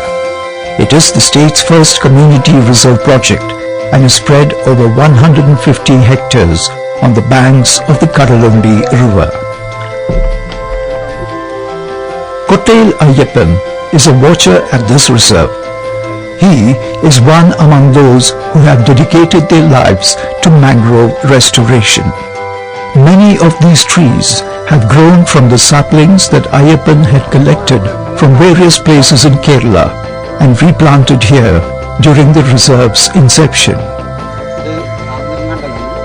Today, Kadalundi occupies a preeminent position among similar community reserves in the state. ഞങ്ങൾ 4 വാച്ചർമാരുണ്ട്. ഈ 4 വാച്ചർമാരും 3 പേര് എപ്പോഴും ഫീൽഡിലുണ്ടാവും. ഒരാൾ ഓഫീസിലുണ്ടാവും. അപ്പോൾ എവിടെയെങ്കിലും കണ്ടൽ വെട്ടിയാൽ ഇവിടെ മാത്രമല്ല പുല്ലിപ്പുഴ ചെറുവണ്ണൂർ ഭാഗങ്ങളിലൊക്കെ ഞങ്ങളാണ് നോക്കണത്. അപ്പോൾ എവിടെയെങ്കിലും ഉണ്ടെങ്കിലും ഞങ്ങൾ അറിഞ്ഞിട്ടോ അല്ലെങ്കിൽ വേറെ കൂട്ടുകാരൊക്കെ ഫോൺ ചെയ്തിട്ടോ അവിടെ എല്ലാവരും പോകും. അവിടെ നിന്നൊക്കെ ഒരുപാട് കേസ് ചെയ്തിട്ടുണ്ട്. ബാക്കിയുള്ളതൊക്കെ എന്ന് വെച്ചാൽ ഒഴിവിട്ടുന്ന സമയത്തൊക്കെ ഞങ്ങൾ ഈ കണ്ടൽ ചെറിയ ചെറിയ വിത്ത് കൊണ്ടുവന്നിട്ട് അവിടെ ഇവിടെയൊക്കെ പല സ്ഥലത്തും നട്ടു വളർത്തുന്നുണ്ട്. Ayyappan is ably aided in his mission by a 3-member team.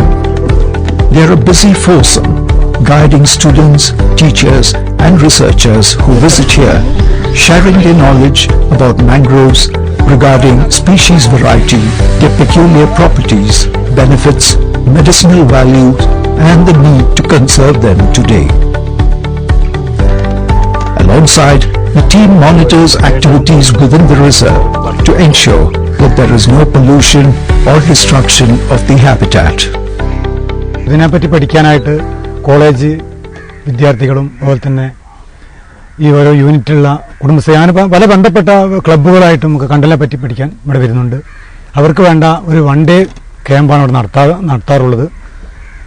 അവർക്ക് കണ്ടലിനെ പറ്റിയുള്ള ക്ലാസ്, അത് കഴിഞ്ഞിട്ട് പിന്നെ ഉച്ചഭക്ഷണം കഴിഞ്ഞാൽ പിന്നെ പക്ഷികളെ പറ്റി, വിദേശ പക്ഷികൾ വരുന്ന സ്ഥലമാണ്. സെപ്റ്റംബർ ടു മാർച്ചാണ് പക്ഷികളുടെ സമയം. പല രാജ്യങ്ങളിൽ നിന്ന് അമേരിക്ക, യൂറേഷ്യ, നൈജീരിയ, പല രാജ്യങ്ങളിൽ നിന്ന് വിസയില്ലാതെ എത്തുന്ന ഈ ദേശാടന പക്ഷികൾ നമ്മളെ കടലുണ്ടിയിലെത്തുമ്പോൾ അവയെപ്പറ്റി പരിചയപ്പെടുത്താനും ഒക്കെ അവർക്ക് ചെയ്തു കൊടുക്കാറുള്ളത്. Elsewhere in the district, at Sir Syed College at Taliparamba, young student P.V. Abdullah Muhammad is scripting his own story in mangrove conservation.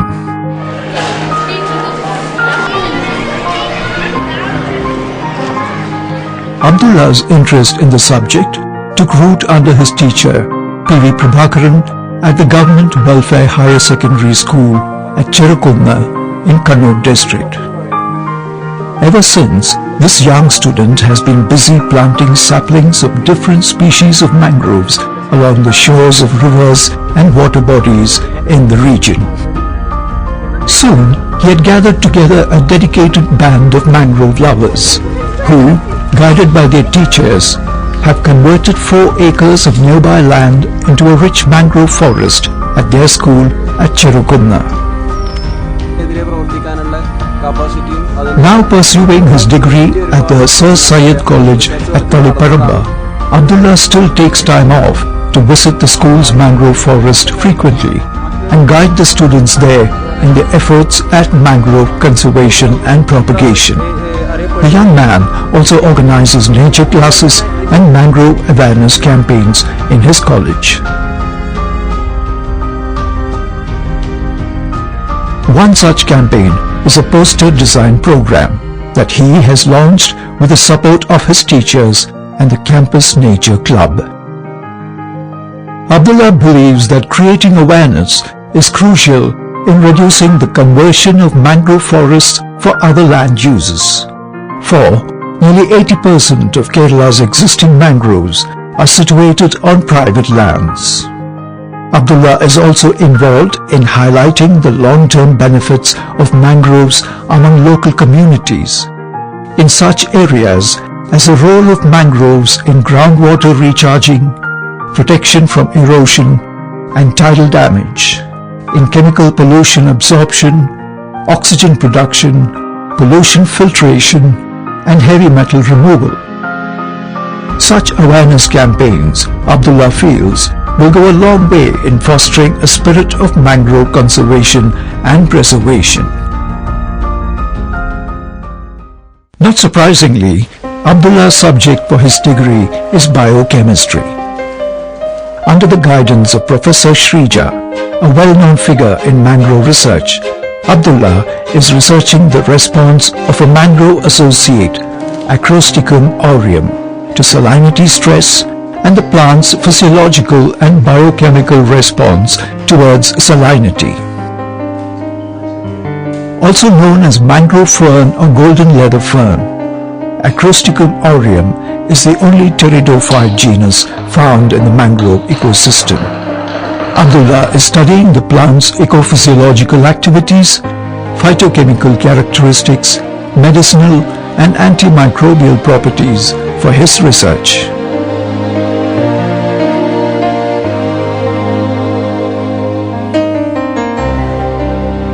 My research project is mainly about the mangrove species Acrosticum aureum, and I am focusing about the physiological and biochemical aspects of mangrove species, and especially Acrosticum aureum and related plants have a stress tolerant activity. Then mainly I use the instrument GCMS for the analysis of the small or minute compounds were present in a plant.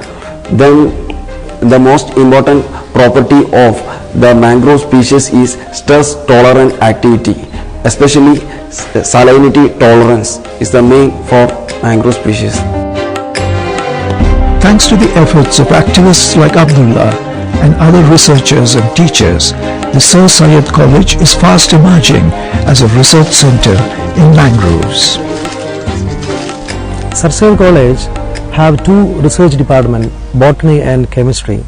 These two research departments are exclusively promoting the mangrove based research. Recently we have got a program from central government, that is Department of Science and funded by Department of Science and Technology FIST program, in which the program is exclusively for promoting the particular mangrove species research, and thereby we are purchased two important instruments, gas chromatography and FTIR. These gas chromatography instruments are purely used for the research of this particular species. In mangrove, there are some of the mangroves are medicinal, especially Abyssinia and Rhizophora species have medicinal property. Some of the research scholars are working with these species to elaborate or to establish the medicinal value of this particular species. We have 43 research scholars, and most of the research scholars are still working with the physiological aspects and anatomical, physiological and biochemical aspects of the medicinal plants. Just as the mangrove is the uncelebrated star in the firmament of a biodiverse environment, people like Ayyappan, P. Raghunath and Abdullah are themselves the unheralded champions in the field of mangrove conservation. Together, they are nature's hardy foot soldiers, fighting in the front ranks where land meets water and where the past meets the future.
Welcome to the session on Organization of Knowledge, Library Classification.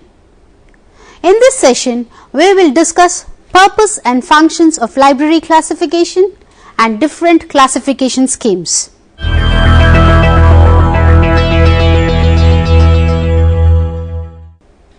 Need for library classification.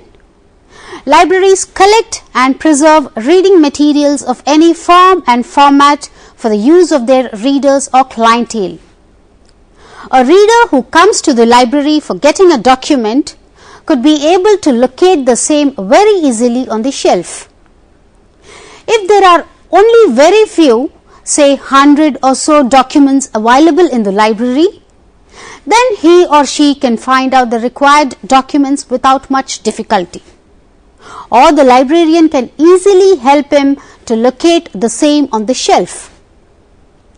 It is easy for the librarian to remember where a particular document is kept on the shelf when the number of documents and the number of shelves are few. But when the number of documents increases to thousands or millions, the situation becomes complex and unmanageable. Locating a particular document from among the numerous documents is a difficult task and sometimes becomes impossible unless the complete collection of the library is systematically arranged on the shelves in any sequential manner.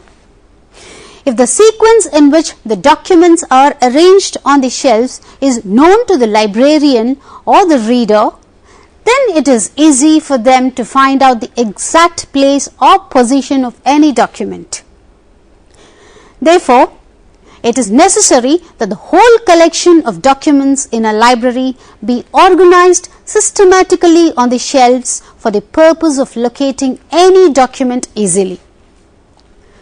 Library classification is a technique used by the librarians for this purpose. The documents in a library can be arranged in several sequences. For example, they may be arranged alphabetically by the titles, or alphabetically by the names of the authors, or alphabetically by the names of the subjects of their contents, or chronologically by the years of publication, or in any other sequence. Whatever be the sequence followed, the arrangement should be useful to the readers in locating a document or book. Therefore, library classification is the arrangement of documents on shelves in the manner which is most useful to those who read. Most often, readers approach a book by the title or author or subject. Hence, documents may be arranged by any of these attributes. If the books are arranged alphabetically by title, it will be helpful for those who approach the book by the title. However, experience shows that the title may be misquoted because it is difficult to remember the words in a title in the same sequence as it appears on the book. Moreover, title may change from edition to edition. It may also change when the book is translated into another language. Author arrangement is useful to those who want the books written by an author. This arrangement has an advantage that it brings together all the works of an author at one place. However, it does not help to locate books sought by title or by subject. Experience shows that majority of readers seek books by subject than by author or title. Author approach or title approach is possible only if the document is familiar to the reader. In a library collection, books which are unknown to the reader will be more in number in any subject. Therefore, only subject approach is possible in such cases. Hence, subject approach has been recognized as a majority approach and books are arranged in libraries on the basis of their subject content. Even if subject-wise arrangement satisfies the approach of majority of readers, Arrangement of the documents alphabetically by the names of their subjects does not give helpfulness. Here is a list of subjects arranged alphabetically which reveals the unhelpfulness. Accountancy, agriculture, anatomy, banking, biochemistry, botany, chemistry, commerce, economics, engineering, entomology, fine arts, forestry, geography, history, journalism, languages, literature, mathematics, medicine, philosophy, psychology, sociology, zoology. Here we can see that related subjects are separated and unrelated subjects come near each other.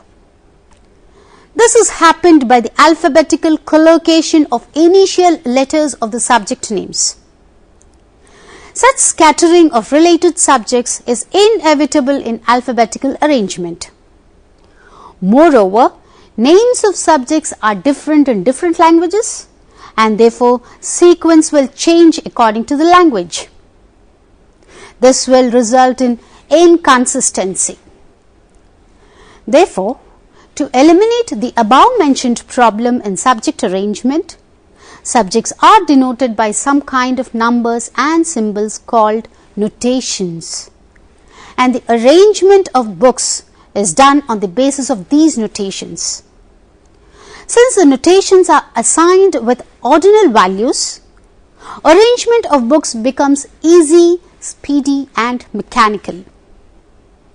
In library classification, there are a few things to be considered in general. First one, documents should be grouped on the basis of their thought content, that is subject matter, except in some cases. 2. The different groups should be arranged among themselves on the basis of mutual relations. Related groups must be brought together and unrelated ones separated from one another. 3.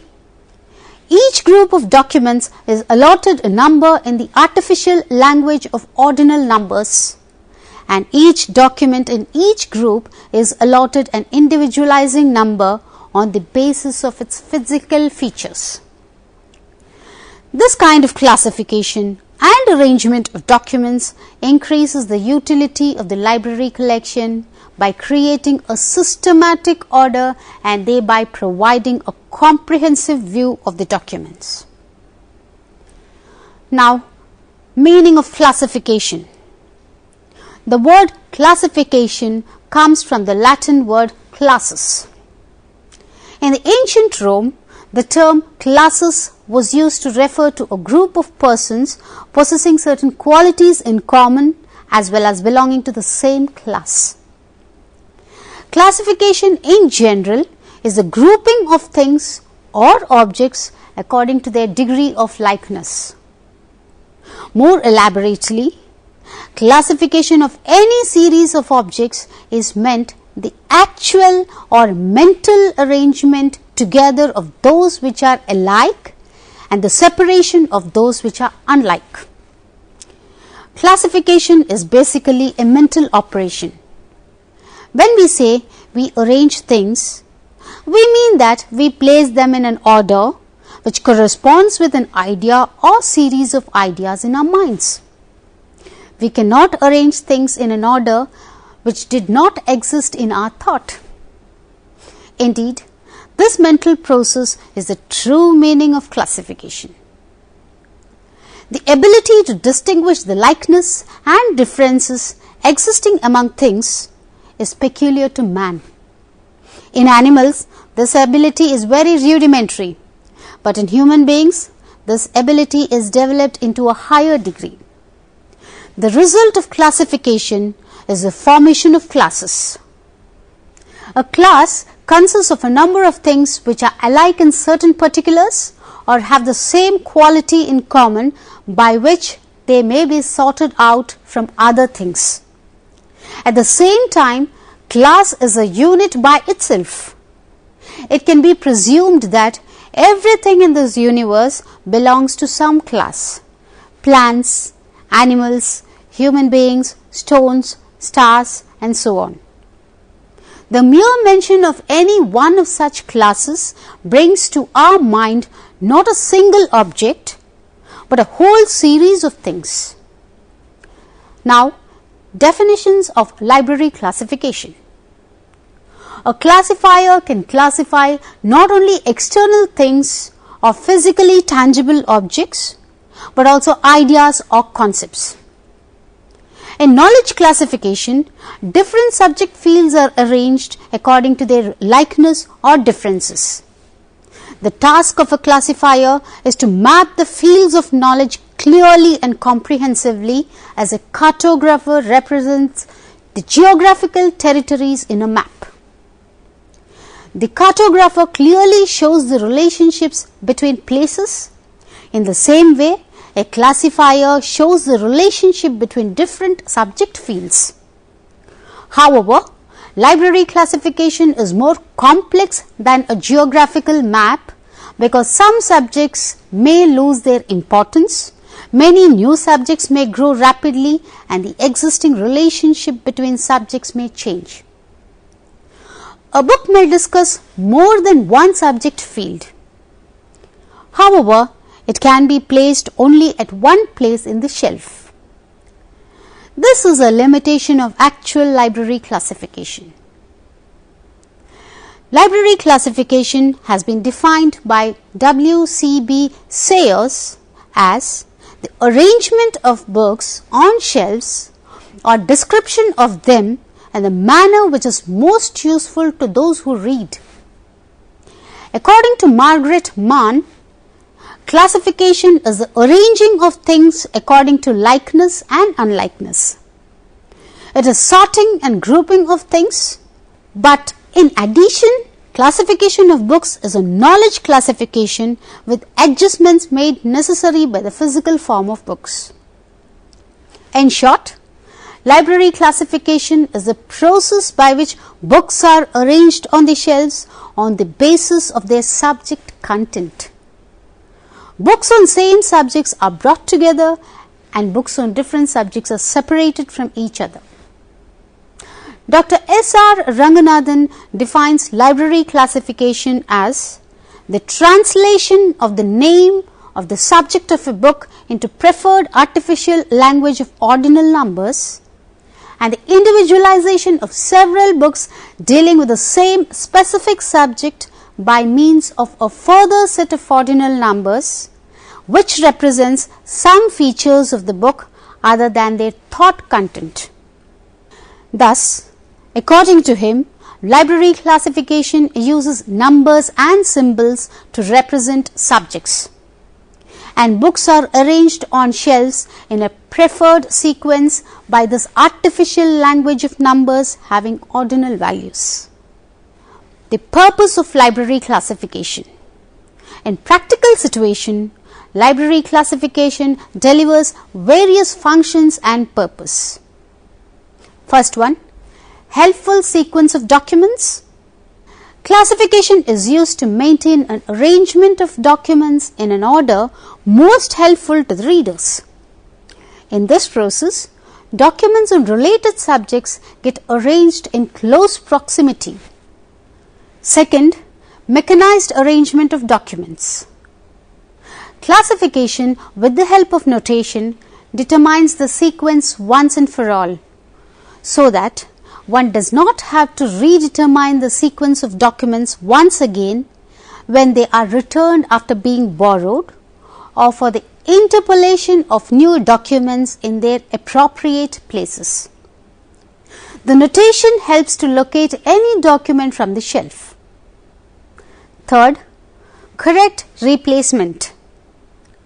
Classification enables the correct replacement of documents when they have been returned from use. Fourth, addition of new document. Library classification helps in finding the most helpful place for a new document among the existing documents in the library. Fifth, withdrawal of documents from the stock.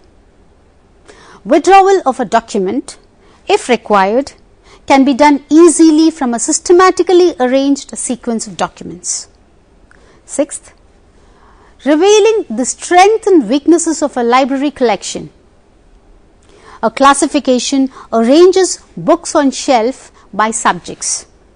It shows which subjects have a good collection and which subjects require more attention to be strengthened. Seventh, classification helps in circulation work. Book issue records in the circulation section can be organized according to the class numbers of the documents issued. Under each date guide, the borrower's tickets coupled with book cards are arranged in the classified sequence. The broad class numbers help to count the number of books issued on a subject so that daily issue statistics can be maintained easily. 8. Classification helps in cataloging work. Generally, a book is first classified and then catalogued. The class number helps the subject cataloger to prepare class index entries according to the chain procedure. When printed list of subject headings is used to generate subject entries, class number gives a hint of the specific subject. The entries of the classified part in a classified catalogue are arranged according to the call numbers or class numbers. 9th, classification helps in bibliographic services. Since books are arranged on shelves in the classified sequence by the subjects and the same sequence is followed in the classified part of the catalogue, it is easy to prepare subject bibliographies and union catalogues for this. Thus, classification facilitates compilation of bibliographies and union catalogues. 10. Classification helps in reference service. The classified part of the catalogue helps the reference librarian to get all the materials related to a query. The classification further helps to arrange the queries in a subject-wise order and file them for future reference. Thus, classification helps in providing reference service in many ways. 11. Classification helps in stock verification. Verification of stock can be done using the shelf list or shelf register, which is arranged in classified order. Since the books are also arranged on shelves in the classified sequence, stock verification can be done very easily.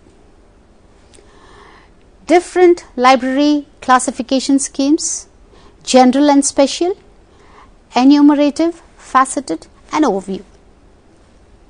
A scheme of classification is a notational representation of the whole or a part of the universe of knowledge.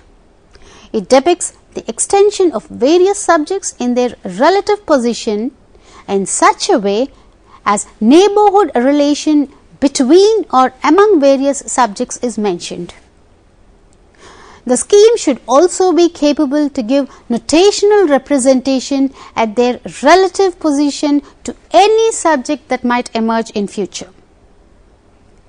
According to S.R. Ranganathan, a scheme of classes is a statement showing the filiatory sequence of the classes arising in the course of the successive division of the universe of knowledge.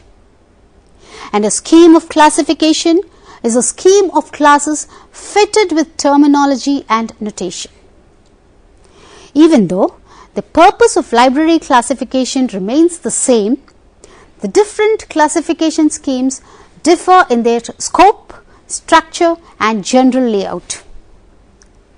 Considering the functionality, layout, and structure, classification schemes are broadly grouped into two, namely enumerative schemes and faceted schemes. Enumerative classification scheme. An enumerative scheme for classification consists essentially of a single schedule enumerating all the subjects of the past, present, and the anticipatable future. The important features of an enumerative classification schemes are: 1. The schedules are long. 2. It is difficult to accommodate newly emerging subjects in a filiatory sequence among the existing subjects. Third, the class numbers denoting the subjects are monolithic. They are not broken down into components using meaningful connecting symbols to denote the different components of the subject. The positive aspect of an enumerative classification scheme is that it is easy to find out the class numbers for compound subjects because compound subjects are enumerated as such and ready-made class numbers are available for all the subjects.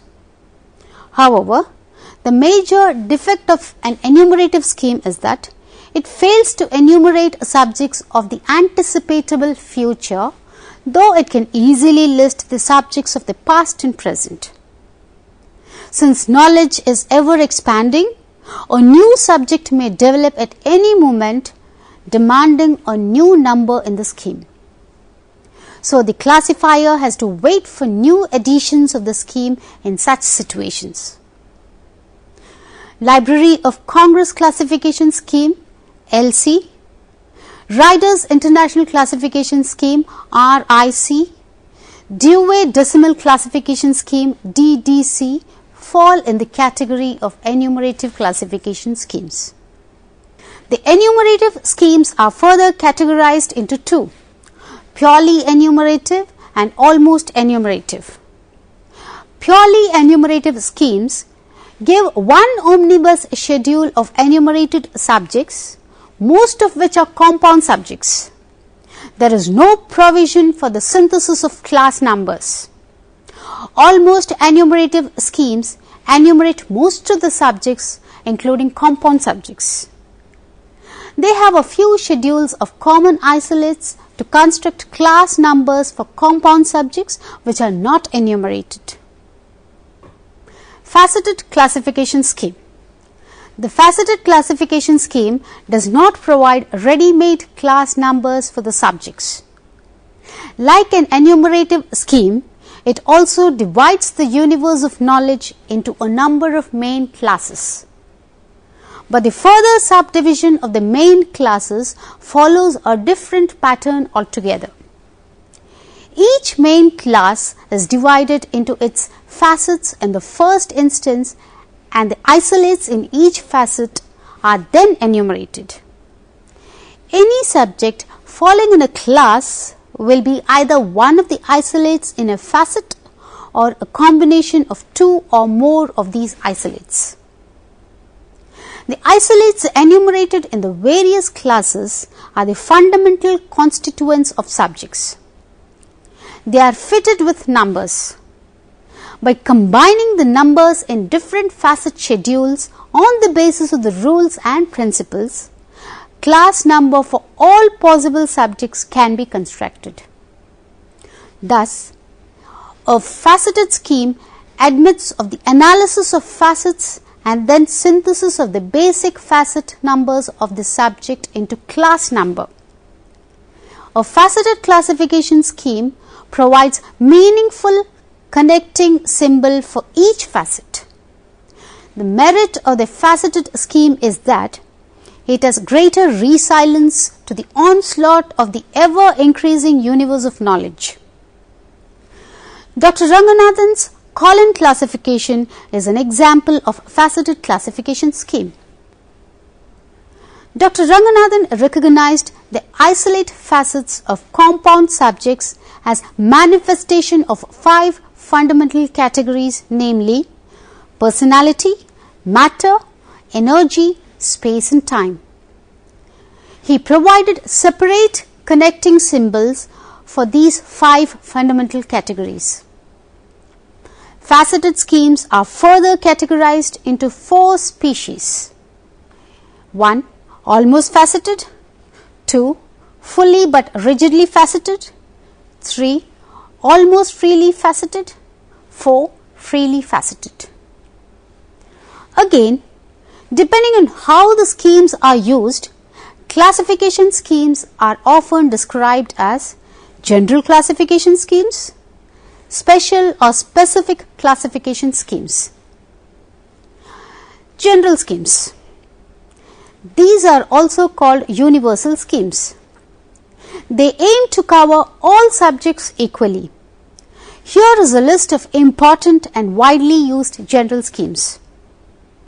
Name of the scheme: Dewey Decimal Classification, abbreviation DDC, designed by Melville Dewey, country of origin USA, year of first edition 1876. Expansive Classification EC, designed by C.A. Cutter of USA, year of first edition 1893. Third, Universal Decimal Classification UDC, designed by International Institute of Documentation, Belgium, 1896. Library of Congress LC, designed by Library of Congress US, 1904. Subject Classification SC, designed by J.D. Brown UK, 1906. Column Classification CC, S.R. Ranganathan of Indian origin, 1933. Bibliographic Classification BC, H.E. Bliss of USA, 1935. Riders International Classification RIC, designed by F. Ryder USA, 1961. Special schemes. The special schemes are limited to a specific domain of interest. They are aiming to cover particular subject or type of material. The main reason for the design of special schemes is that the traditional schemes have very little scope to provide sufficient details of any specific areas. Special scheme can deal with different aspects and vocabularies of a subject and therefore can meet special users' requirements. However, some drawbacks such as irregular revision, limited documentation regarding support, training and so on may restrict the use of special schemes. Examples of special classification schemes are British Catalogue of Music Classification, NLM Classification for Medicine, Computing Classification Scheme of the Association for Computing Machinery ACM. Now, let me summarize the whole session. In this session, we discussed the need for classification in libraries. We also studied the major purpose and functions of library classification and presents a general view of broad varieties of library classification schemes such as enumerative scheme and faceted scheme. Characteristics of general classification schemes and special classification schemes are also mentioned with few examples of each category. Now, I have few assignments for you to work out. First one, write an essay on the need and purpose of library classification. Second, what are the different methods by which books can be arranged in a library? Explain with advantages and disadvantages. Third, write a short note on enumerative classification scheme. Fourth, what is meant by faceted scheme of classification? Fifth, explain the merits and demerits compared to enumerative scheme of classification. Now, I'll provide you with a list of few books for further reading. Theory of Classification, 4th edition revised, Krishnan Kumar, published by Vikas Publishing House, New Delhi, 1988. Library Classification, Facets and Analysis, written by Hussain Shahabat, published by Tata McGraw-Hill, New Delhi, 1993. Prolegomena to Library Classification, 3rd edition, written by Ranganathan S.R., published by Sharda Ranganathan Endowment for Library Science, Bangalore, 1967. Bachelor of Library Science Study Material, University of Calicut, 1995. And there is a website for your reference, shodhganga.inflibnet.com. www.emmrc.ac.in. Thank you for watching this session. See you in the next session. Until then, bye.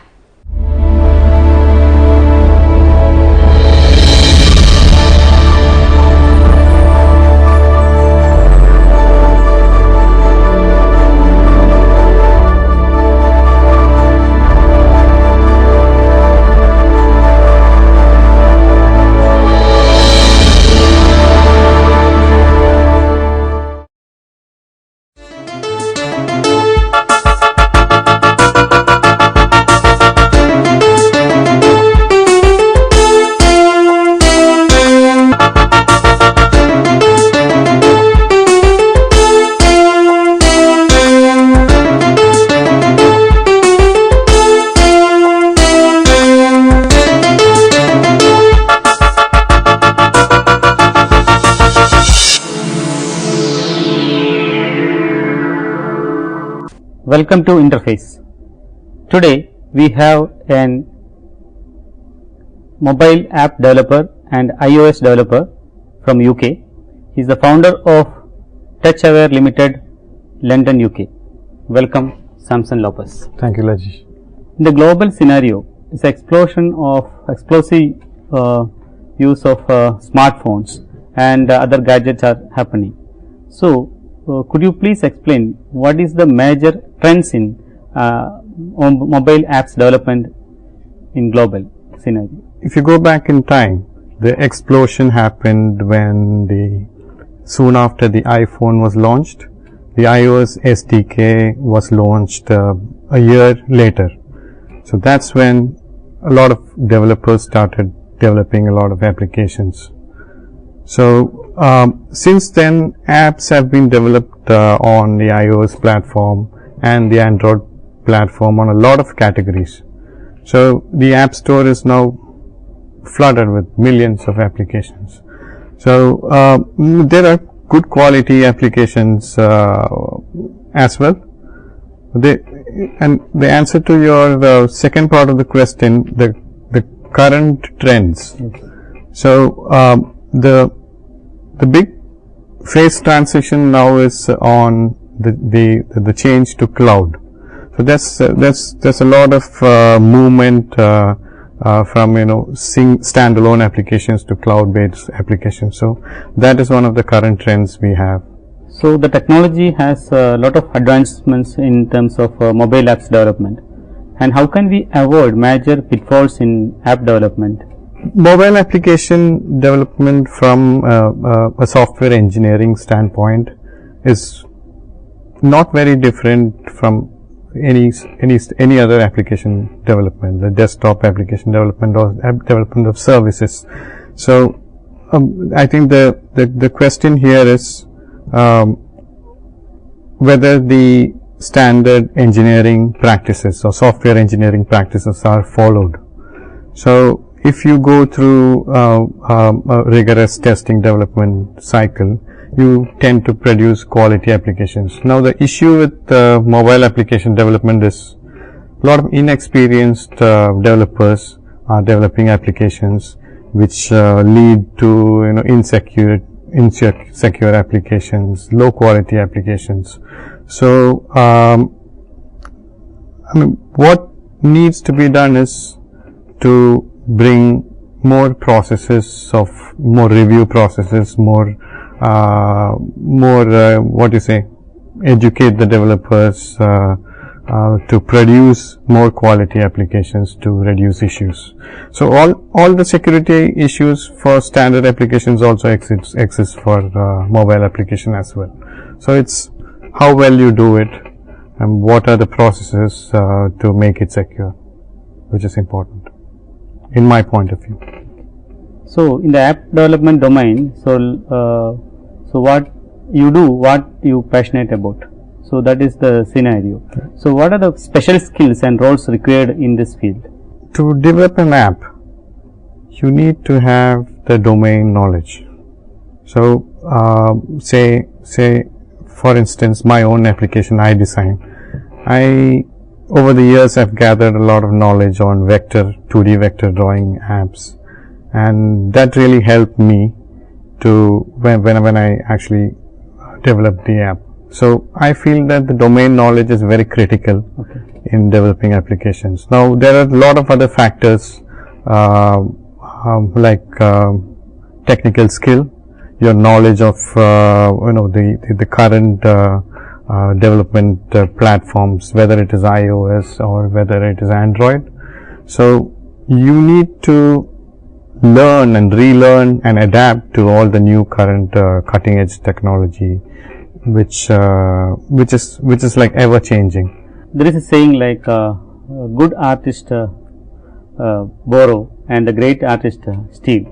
So this is applicable for all creative endeavors. So in the app development also is practical. What is your comment on this? I'm not very sure if I read it right whether I agree about borrowing and stealing, because I feel that if you want to bring out a successful application, it has to be something original, something which is not already there. So I don't really feel that borrowing or stealing is the right approach there. So you need to bring in something original. So I do understand, if I may quote an analogy with say music. You initially tend to play songs which are already there. So that's for you to actually gain the skill, but it's not going to take you anywhere. So you will have to, over time you will have to work on original ideas and original thinking. So that's my take on it. So in this app development domain, so what is the importance of user experience or designers and the collaboration between the designers and the developers? What is your view on that? Okay, I am basically a iOS and Mac developer, so I'm more related to Apple development methodologies. So the philosophy of Apple is very design oriented. So design is something primary. There's a lot of emphasis on design. So in software engineering in general, design is everywhere. So the old tried and tested method of failure, the waterfall model, is not applicable anymore in today's world. Yes. So it is all agile, and design is in all phases. So I even believe that there's a significant amount of design in even coding. So even when you code, you actually do a lot of design. So every developer, in a sense, especially for the app development segment, needs to be some sort of a designer as well, to actually keep pace with the app development. So how will you meet the user experience there? So what is the importance of that? So the idea is to develop simple user interface which the users can get the task done. So for that, so user experience, UX is again very important.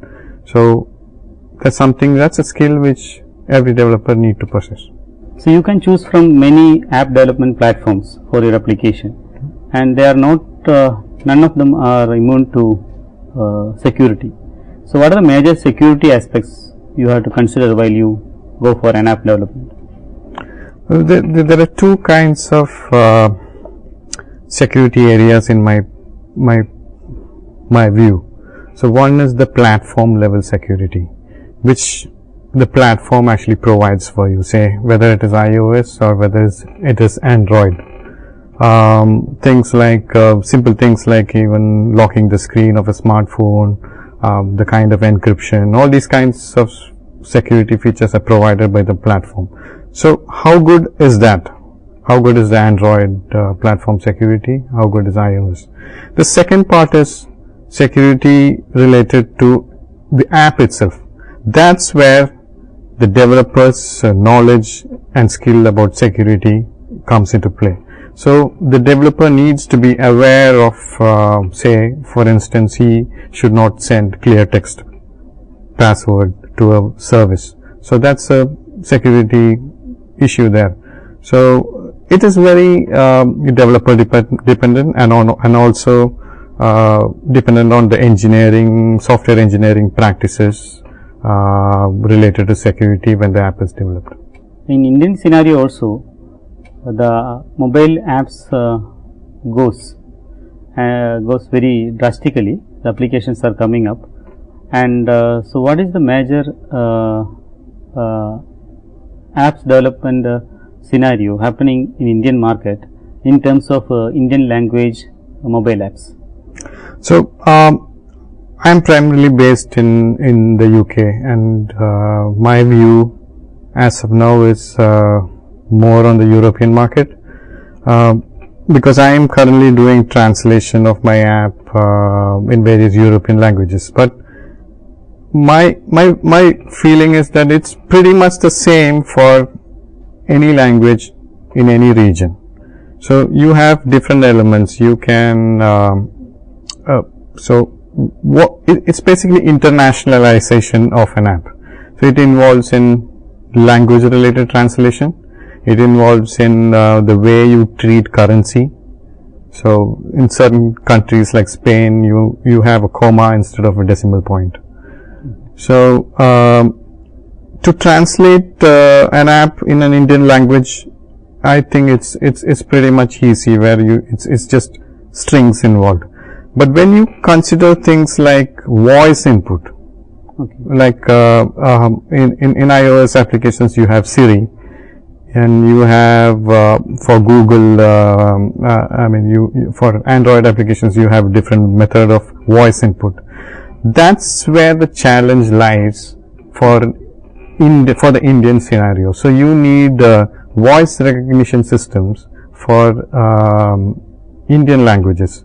So probably that's one area where you have more input on that or knowledge about that. So it's a research and development area as of now, I guess, till we actually have more ways to process Indian languages. Yeah, in India, the internet and mobile basis grows, and we have 22 official languages here. Okay. So I think this is a upcoming challenge we have to take up. So my next question is based on the cross-platform tools that is growing up nowadays.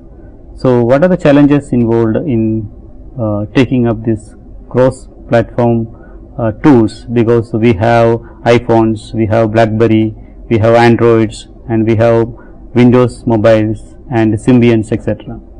So what is your view on that? If you look at the market share of all these platforms which you have mentioned, Android, iOS, BlackBerry and Symbian, the bulk of it is Android and iOS.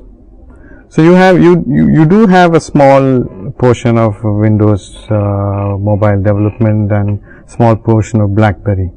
So for an app developer who want to target all these spaces, irrespective of the market share, he might have to adopt for a platform like, I don't know, PhoneGap or Xamarin or something to develop. So there are a couple of platforms available, but my take on it is a large section of developers will most likely focus on the large market share bits. So it actually boils down to Android and iOS. So to use a cross-platform development framework or tool just for two platforms may or may not make sense. That depends upon the kind of application you are developing. So if your application is more user interface oriented and you are actually using backend services, it might be worthwhile to use Xamarin or PhoneGap or any other cross-platform framework or tool. But if you want to do more processing based, or a bit more hardcore application which is tied to the framework, I would actually go for different development on each platform to actually leverage the capabilities of the platform, rather than sacrifice on the capabilities by combining everything. But it's a very it's very app dependent and the app domain dependent on the kind of app you're developing. So how can my app make money, or in other ways, how will you put your app in a app store? So what is the process involved? So once you develop an app, you generally submit it for a particular platform. Say for iOS, you submit it for review with Apple. The same must be applicable for Android. But as far as I know, the review process of Apple is on the stronger side. You generally tend to wait for a week for Apple to turn out to actually get your app on reviewed. So they have I don't know 30 or 40 list checkpoint to check various issues which can be filtered, which is sort of domain independent. Now the other part, to answer the other part of the question, how can you make money? So from what I know, about 90% of registered developers, or even 95%, don't really make any money out of apps, out of the App Store. So it's that top 5% developers who actually make money out of the App Store. So it's the question of getting there at the top 5%, So that means that your app has to be top in the category.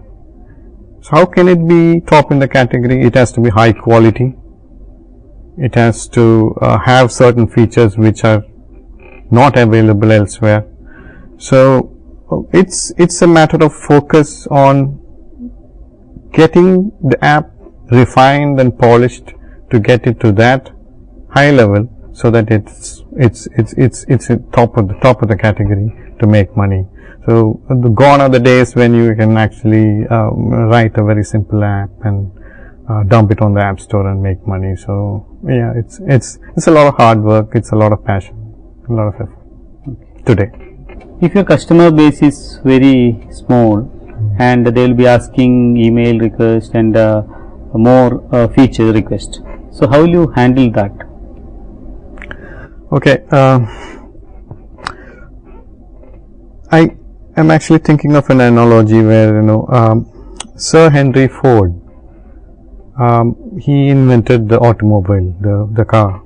So if a person, those days it was horse carriages. So if you went and asked a person who's driving a horse carriage on what do you want, he'll just say a faster horse. I just want a faster horse.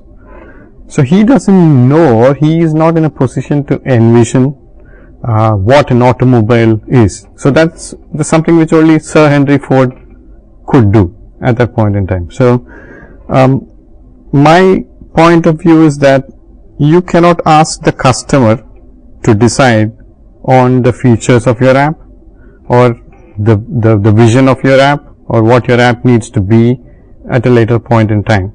That is something, that is why you are the developer, right? You can, certainly you can take a customer feedback to know the issues of the current application, what they think, but the vision has to come from you. So you do need to support your customers, but to grow your app, that's something which you have to think yourself. So what are the major legal issues involved in app development in terms of IPR and patenting the apps, etc.? I would say it is very similar to any kind of software development, software you develop. So patents and intellectual property rights have been there even before this app revolution, app explosion. So but on software patents are again very delicate, very it's a very gray area there on, what you can patent, what you cannot, and how you can enforce patents. So for small time developers, the overhead of patenting is actually considerable. So in my view, you just need to be aware of not trying to copy something which is already there, in order to avoid difficulties later. So to actually do exhaustive search, a patent search for an idea, you generally have to pay a lot. It might make sense if your company is large. If it's a small company, the chances are that if your app idea or whatever feature you're trying to do, if it's not intentional, it might just be okay. So that doesn't mean that you can actually copy other people's work, which you will end up in trouble later. So that's my point of view on it. Samson Lopez, so actually you are an entrepreneur, you founder of a startup company and an app developer. So what are the challenges involved in succeeding as an independent app developer in the current scenario? It's a very, very open-ended question, but I'll try to give you my best answer to it. I mean, it's a huge market now. I mean, it's like for Apple alone, in the past 5 to 6 years, the entire Apple developer community would have sold $25 billion of worth of apps, and that's growing. So it's a huge market, and I don't think that it is saturated yet. There is a lot to do. There's a lot to develop, but it is not as easy as I said before, to actually make an app and upload it on the App Store and make money out of it. So now it's already there's quite a lot of apps there. So there are a lot of factors which come to play, like your domain knowledge on the app you're developing, your platform knowledge, the focus of focus and attention and detail you put into your app development. So these characteristics or these points are really they really decide on whether your app is going to be on the top 5% to actually generate some revenue. So it boils down to, you need to really write a quality app which is actually required by the current user base, and for you to generate money based on that. So thank you very much for your valuable time and for being with us for this interface program. Thank you. Thank you very much, Dr. Dalajesh. My pleasure it was. Thank you.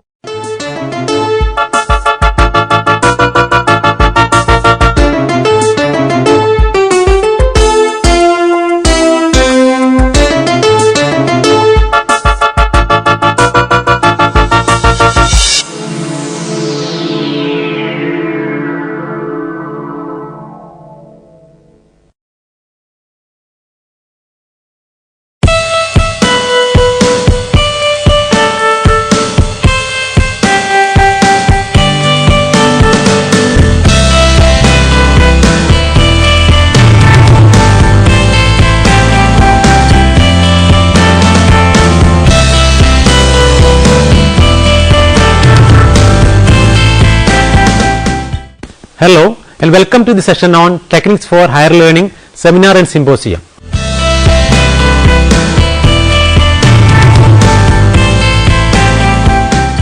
Most of the teaching techniques have been developed for secondary level schools. In colleges and universities, higher learning should be encouraged, and to do so, lectures will not be sufficient. We cannot always follow the method of memorizing and classroom teaching. An education institution can achieve its goal of education only when it encourages its students to think, to approach matters critically, and to be proactive. And in order to achieve this, learning should be taken into a higher level.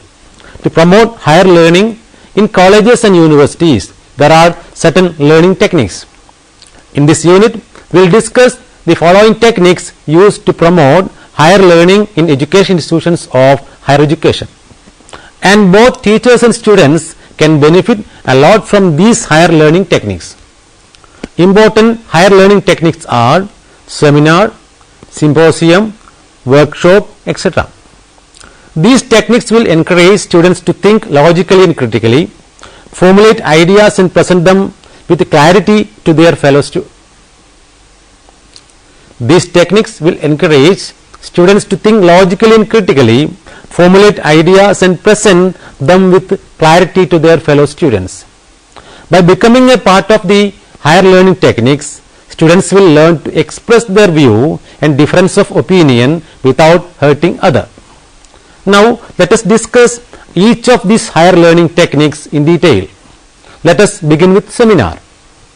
A seminar is defined as an instructional technique of higher learning which involves paper presentation on a chosen theme.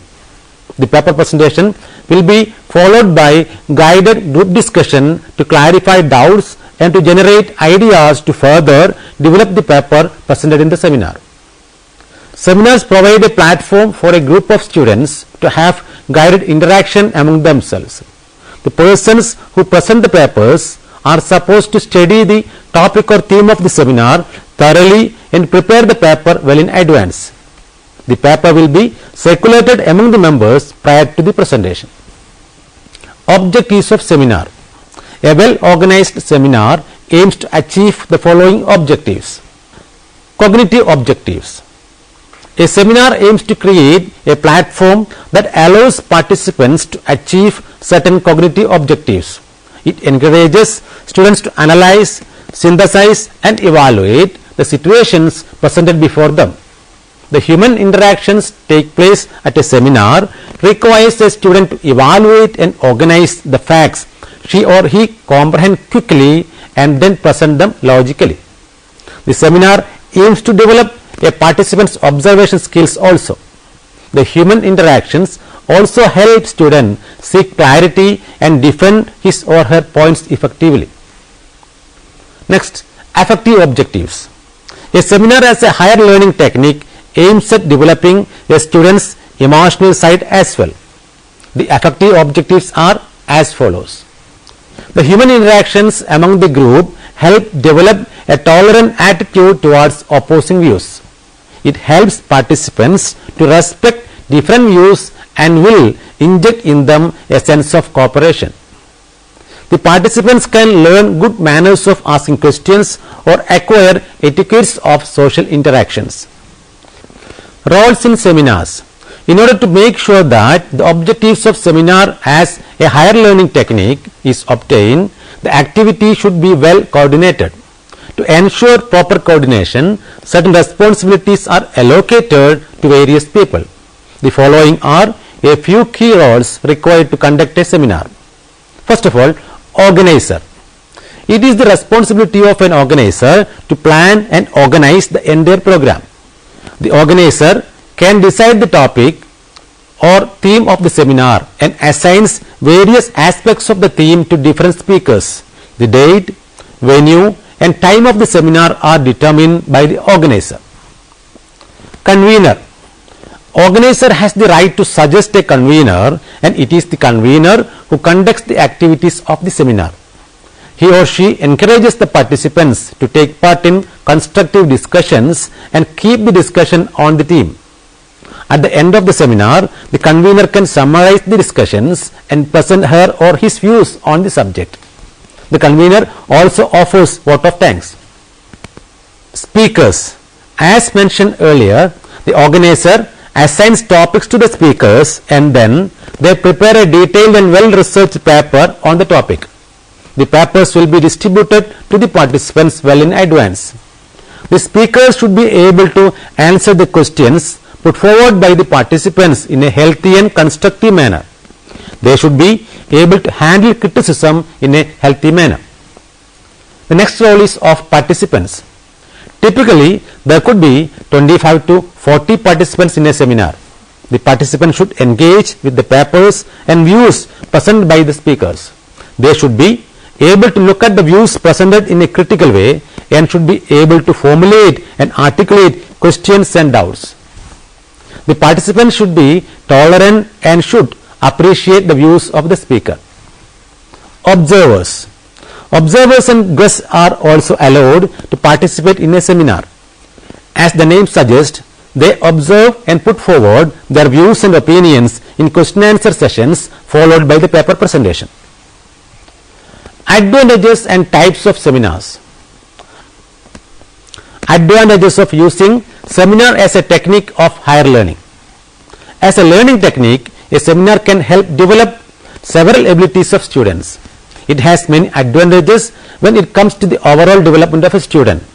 A few of the advantages are stated below. As a result of participating in intellectual and thought-provoking discussions, stimulated thinking takes place. This will lead to the development of higher cognitive abilities such as analytical and critical thinking, synthesis and evaluation of ideas and facts. Participants may develop tolerant attitude towards different views and perspectives, and tolerance is an essential quality a human being should have. Participants will learn to respect norms and develop democratic values. This is achieved through the question and answer sessions after the presentation.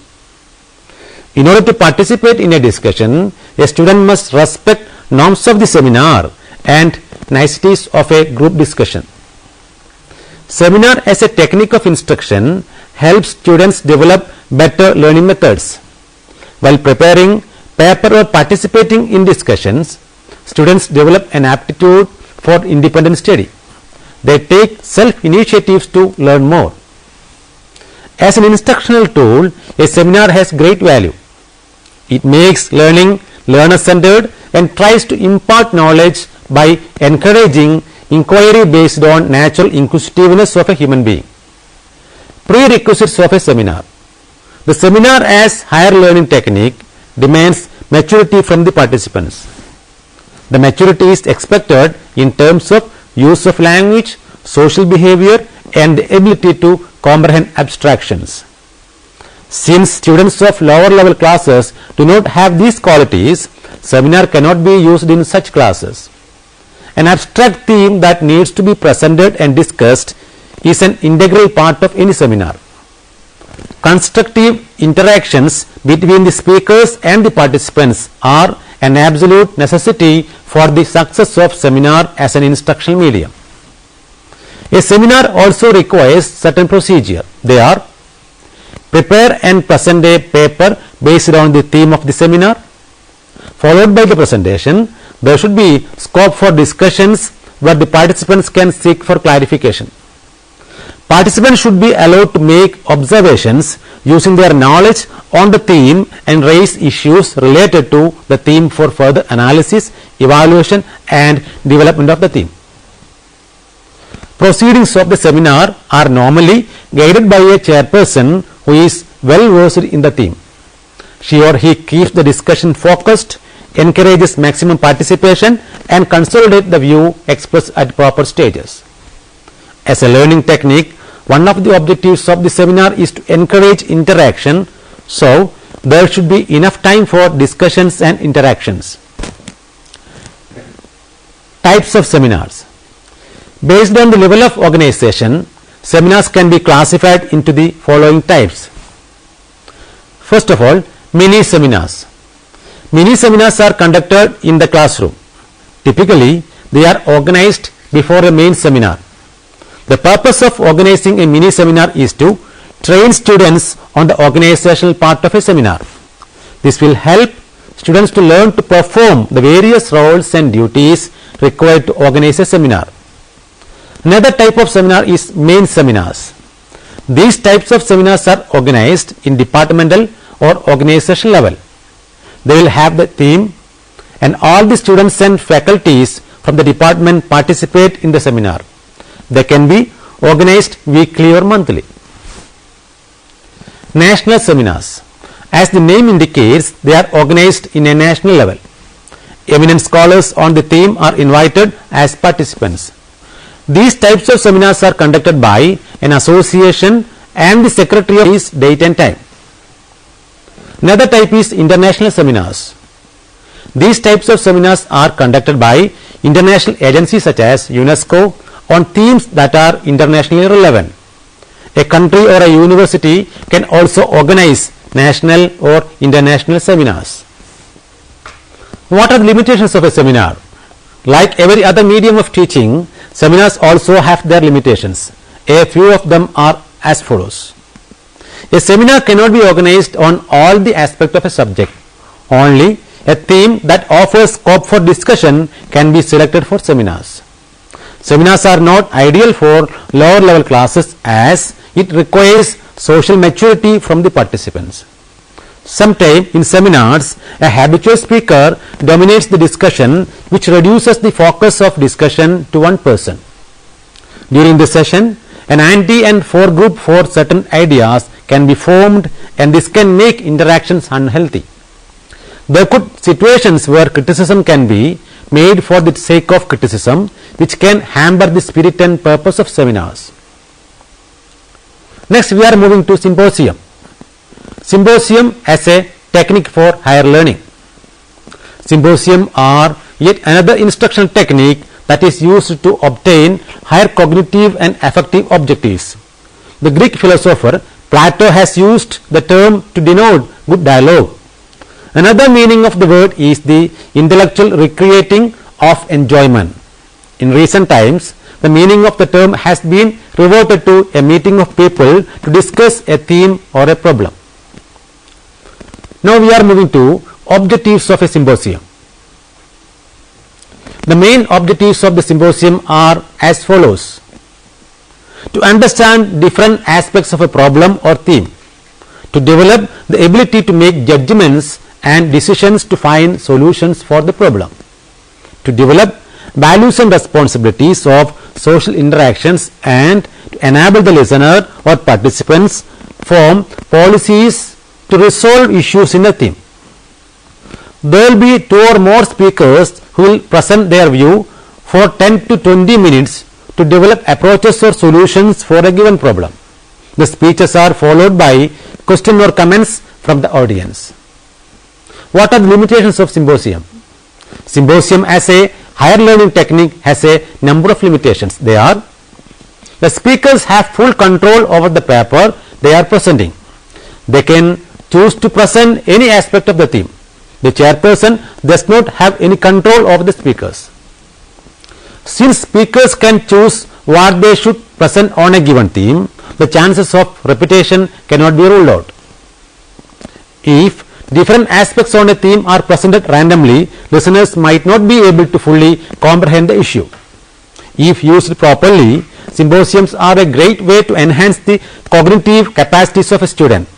It can also motivate them to conduct independent and self-initiated study. When a student gets an opportunity to express his or her views, she or he may get motivated to explore more and find out more about the subject. Seminars and symposiums can also be used as a tool to encourage the use of library for extra reading. Now we are moving to workshops. Workshop as a technique for higher learning. The term workshop is typically used in the field of engineering, and in the field of higher education, workshops can be used as a technique for learning.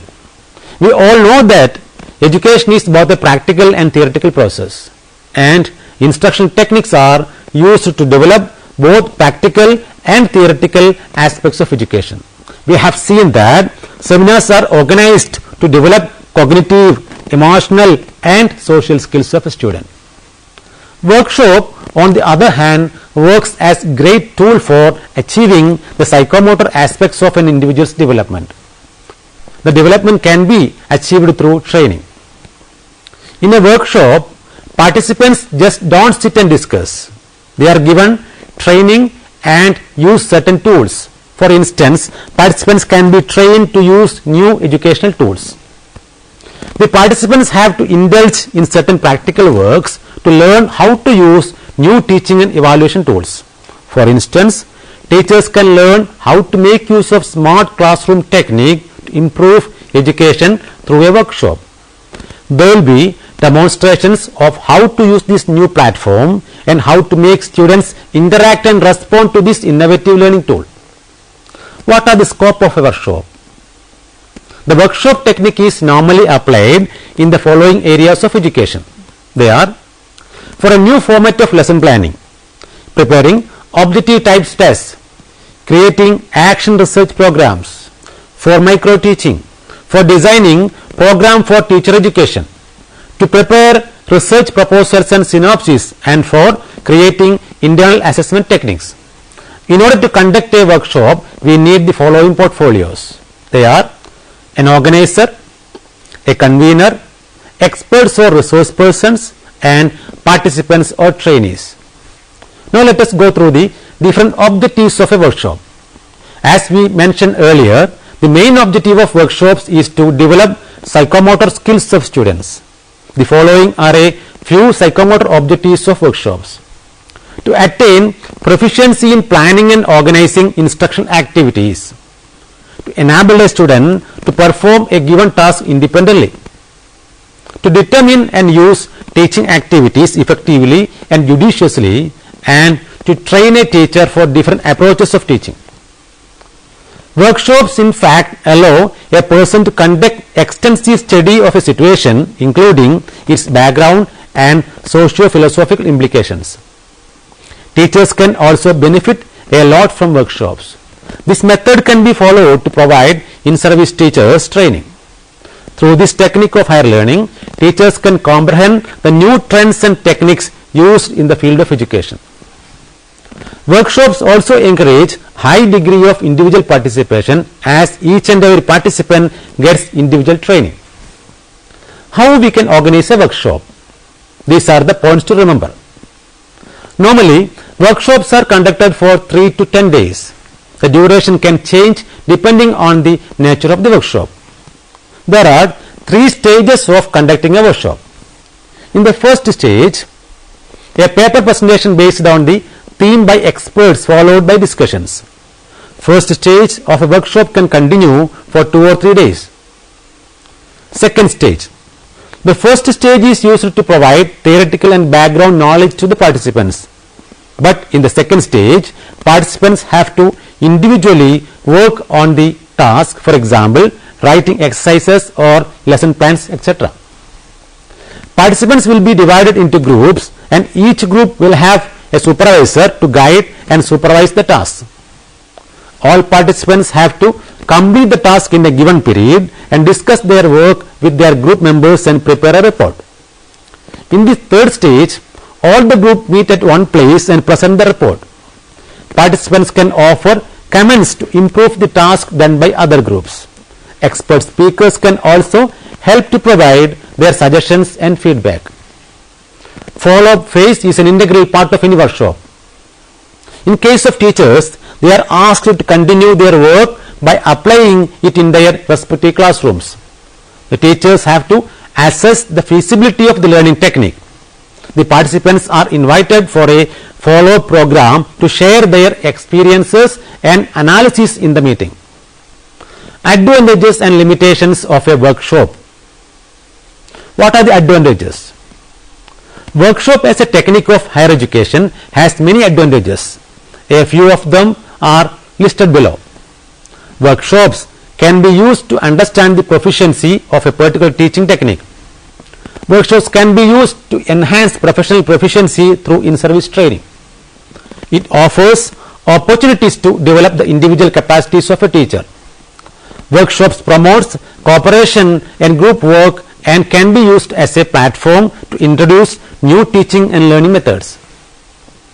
What are the limitations of workshops?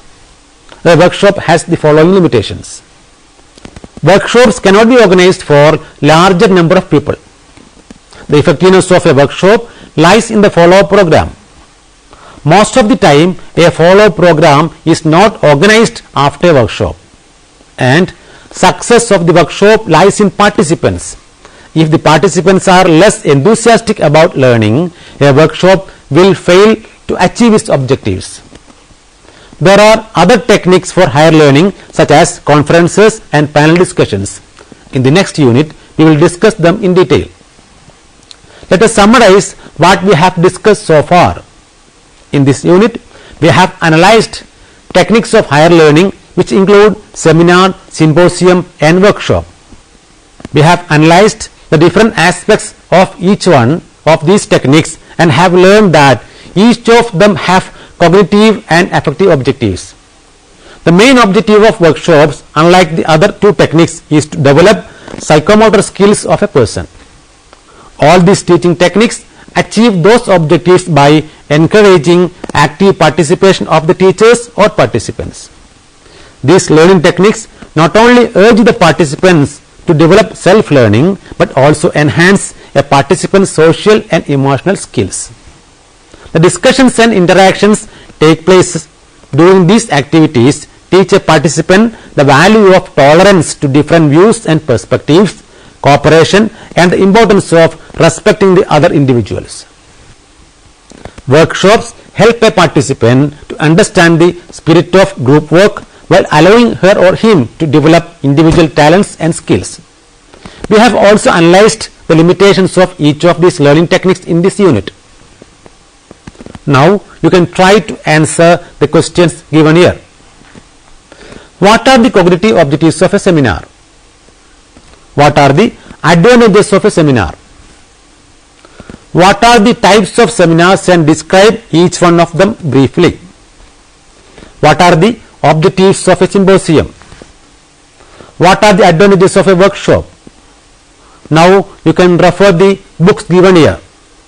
Mastery of Teaching Skills, written by Chowdhury SBJR and published by Discovery Publishing House, New Delhi in the year 2004. Advanced Education Technology, written by Sharma RN and Chandra S and published by Atlantic Publishers and Distributors, New Delhi in the year 2003. Thank you for watching this program. We can meet again with another topic. Have a nice day.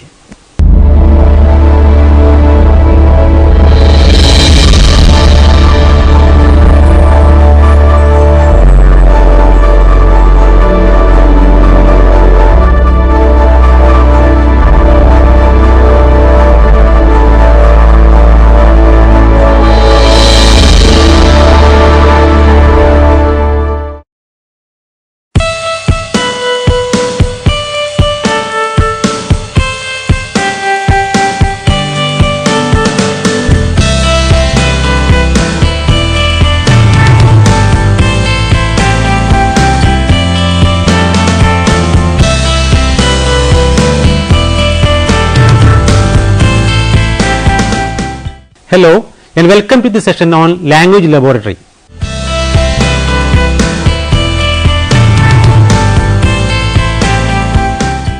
The skill of good communication is vital for attaining success in the modern world. Communication implies the exchange of meaningful message. It involves the carrying or receiving of message. In order to be able to communicate in a smooth manner, an individual must be able to listen carefully, comprehend the meaning of what is being said and reply with appropriate words in a clear manner. Language is one of the most vital mediums of communication. In this age of globalization, we all live in a multilingual and multicultural world. The professional world demands job seekers to have a complete command over various languages. They are required to grasp subtle, emotional and cultural nuances and react in a suitable manner. This makes it essential to attain the skills of communicating in various languages, that includes foreign languages as well. A good command over a language is necessary for effective communication in that language. With the development of science and technology, various technological aids for language learning have been developed.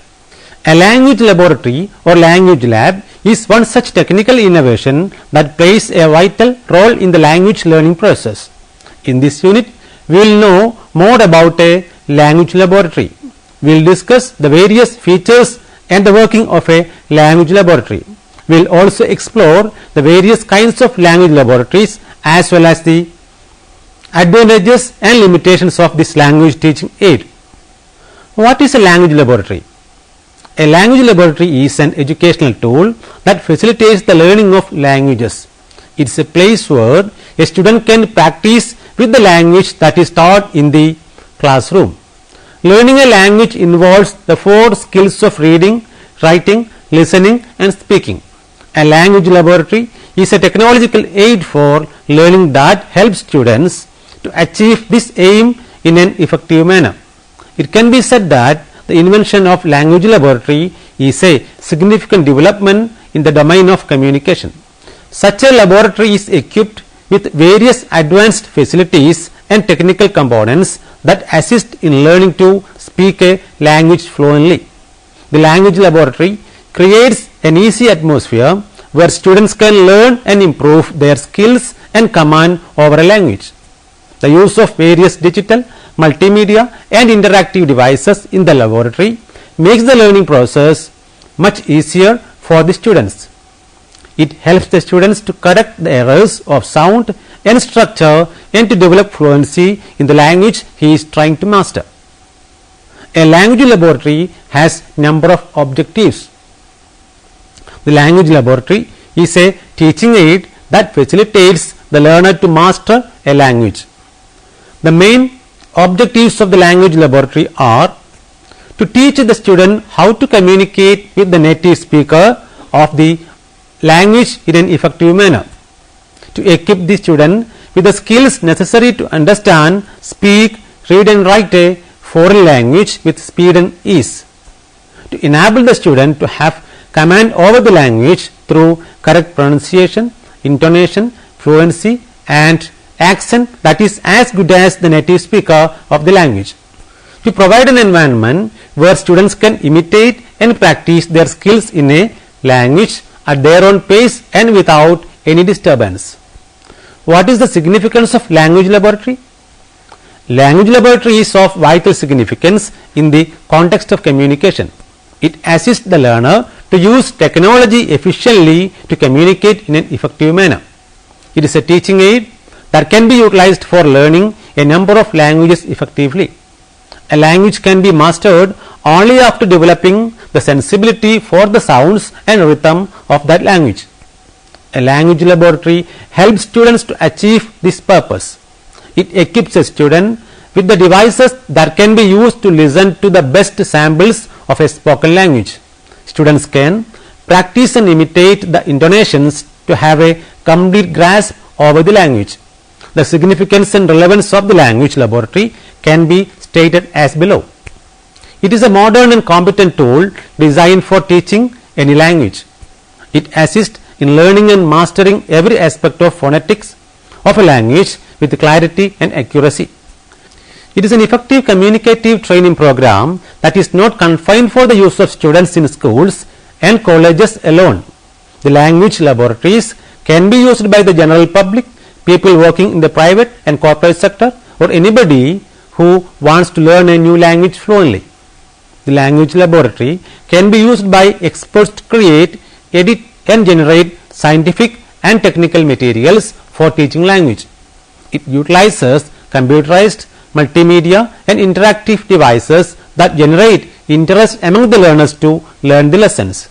It is an effective mode to learn a language through distance education.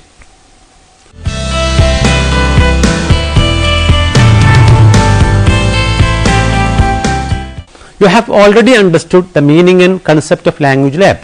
Now let us discuss the working of a language laboratory.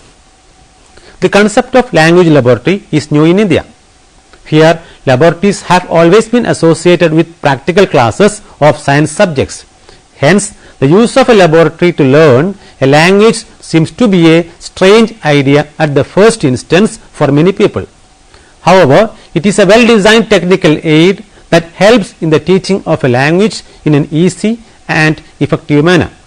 It produces a carefully compiled pattern of drills that relieves a teacher from the endless repetition of patterns. However, it allows a student to practice the skills of learning a language till he achieves complete control over it. What are the equipments used in a language laboratory? A language laboratory consists of 3 sections: hearing booth, console or advisor's booth, and control room. Hearing booth. A language laboratory consists of separate hearing booths for each student in the class. Generally, a language laboratory has 16 or 20 hearing booths. Every hearing booth is equipped with a table and a chair that can be used by the student to sit and work. Each booth also consists of a telephone that is connected to the advisor's booth, microphones, earphones, tape recording and playing equipment and switches for the purpose of choosing the tape from the control room, for playing and listening to it, for recording the student's own voice, for stopping, rewinding and replaying the tape. The booths are partitioned by walls of 4 feet height. This helps each student to concentrate on his own work without disturbing the others. The student can press the key to indicate the lesson he requires or wants to learn. The student can communicate with and seek the assistance of the advisor if required. The console or advisor's booth is another section. The console or the advisor's booth is the place from where the teacher controls the classroom. The console is equipped with 1 or more tapes along with the master tapes.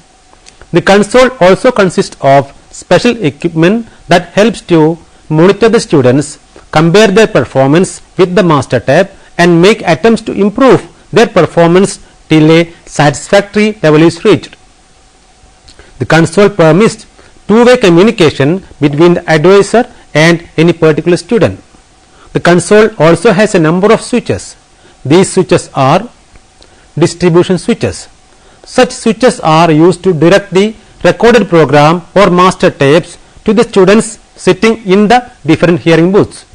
Monitoring switches allow the teacher to listen to any student as he or she works with the tape. This switch enables the teacher to rectify linguistic errors and errors in procedure. It also enables a teacher to evaluate and grade the students. Intercom switches. These switches facilitate two-way conversation between the teacher and any individual student. Group call switch. This switch enables the teacher to make announcement to all the students who are listening to a particular tape from the console source.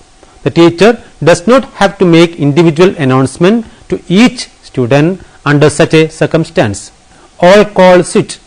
This is the switch that allows the teacher to make announcements to all students inside the laboratory regardless of what they are doing at the moment. Control room is the third important section of a language laboratory. The control room is the place where all the tapes, records and other equipments used in the laboratory is stored. Items like tapes and records are properly indexed before storing them in the control room. This is done so that such items can be readily made available to the students when they request for any particular item. Would you like to know the procedure for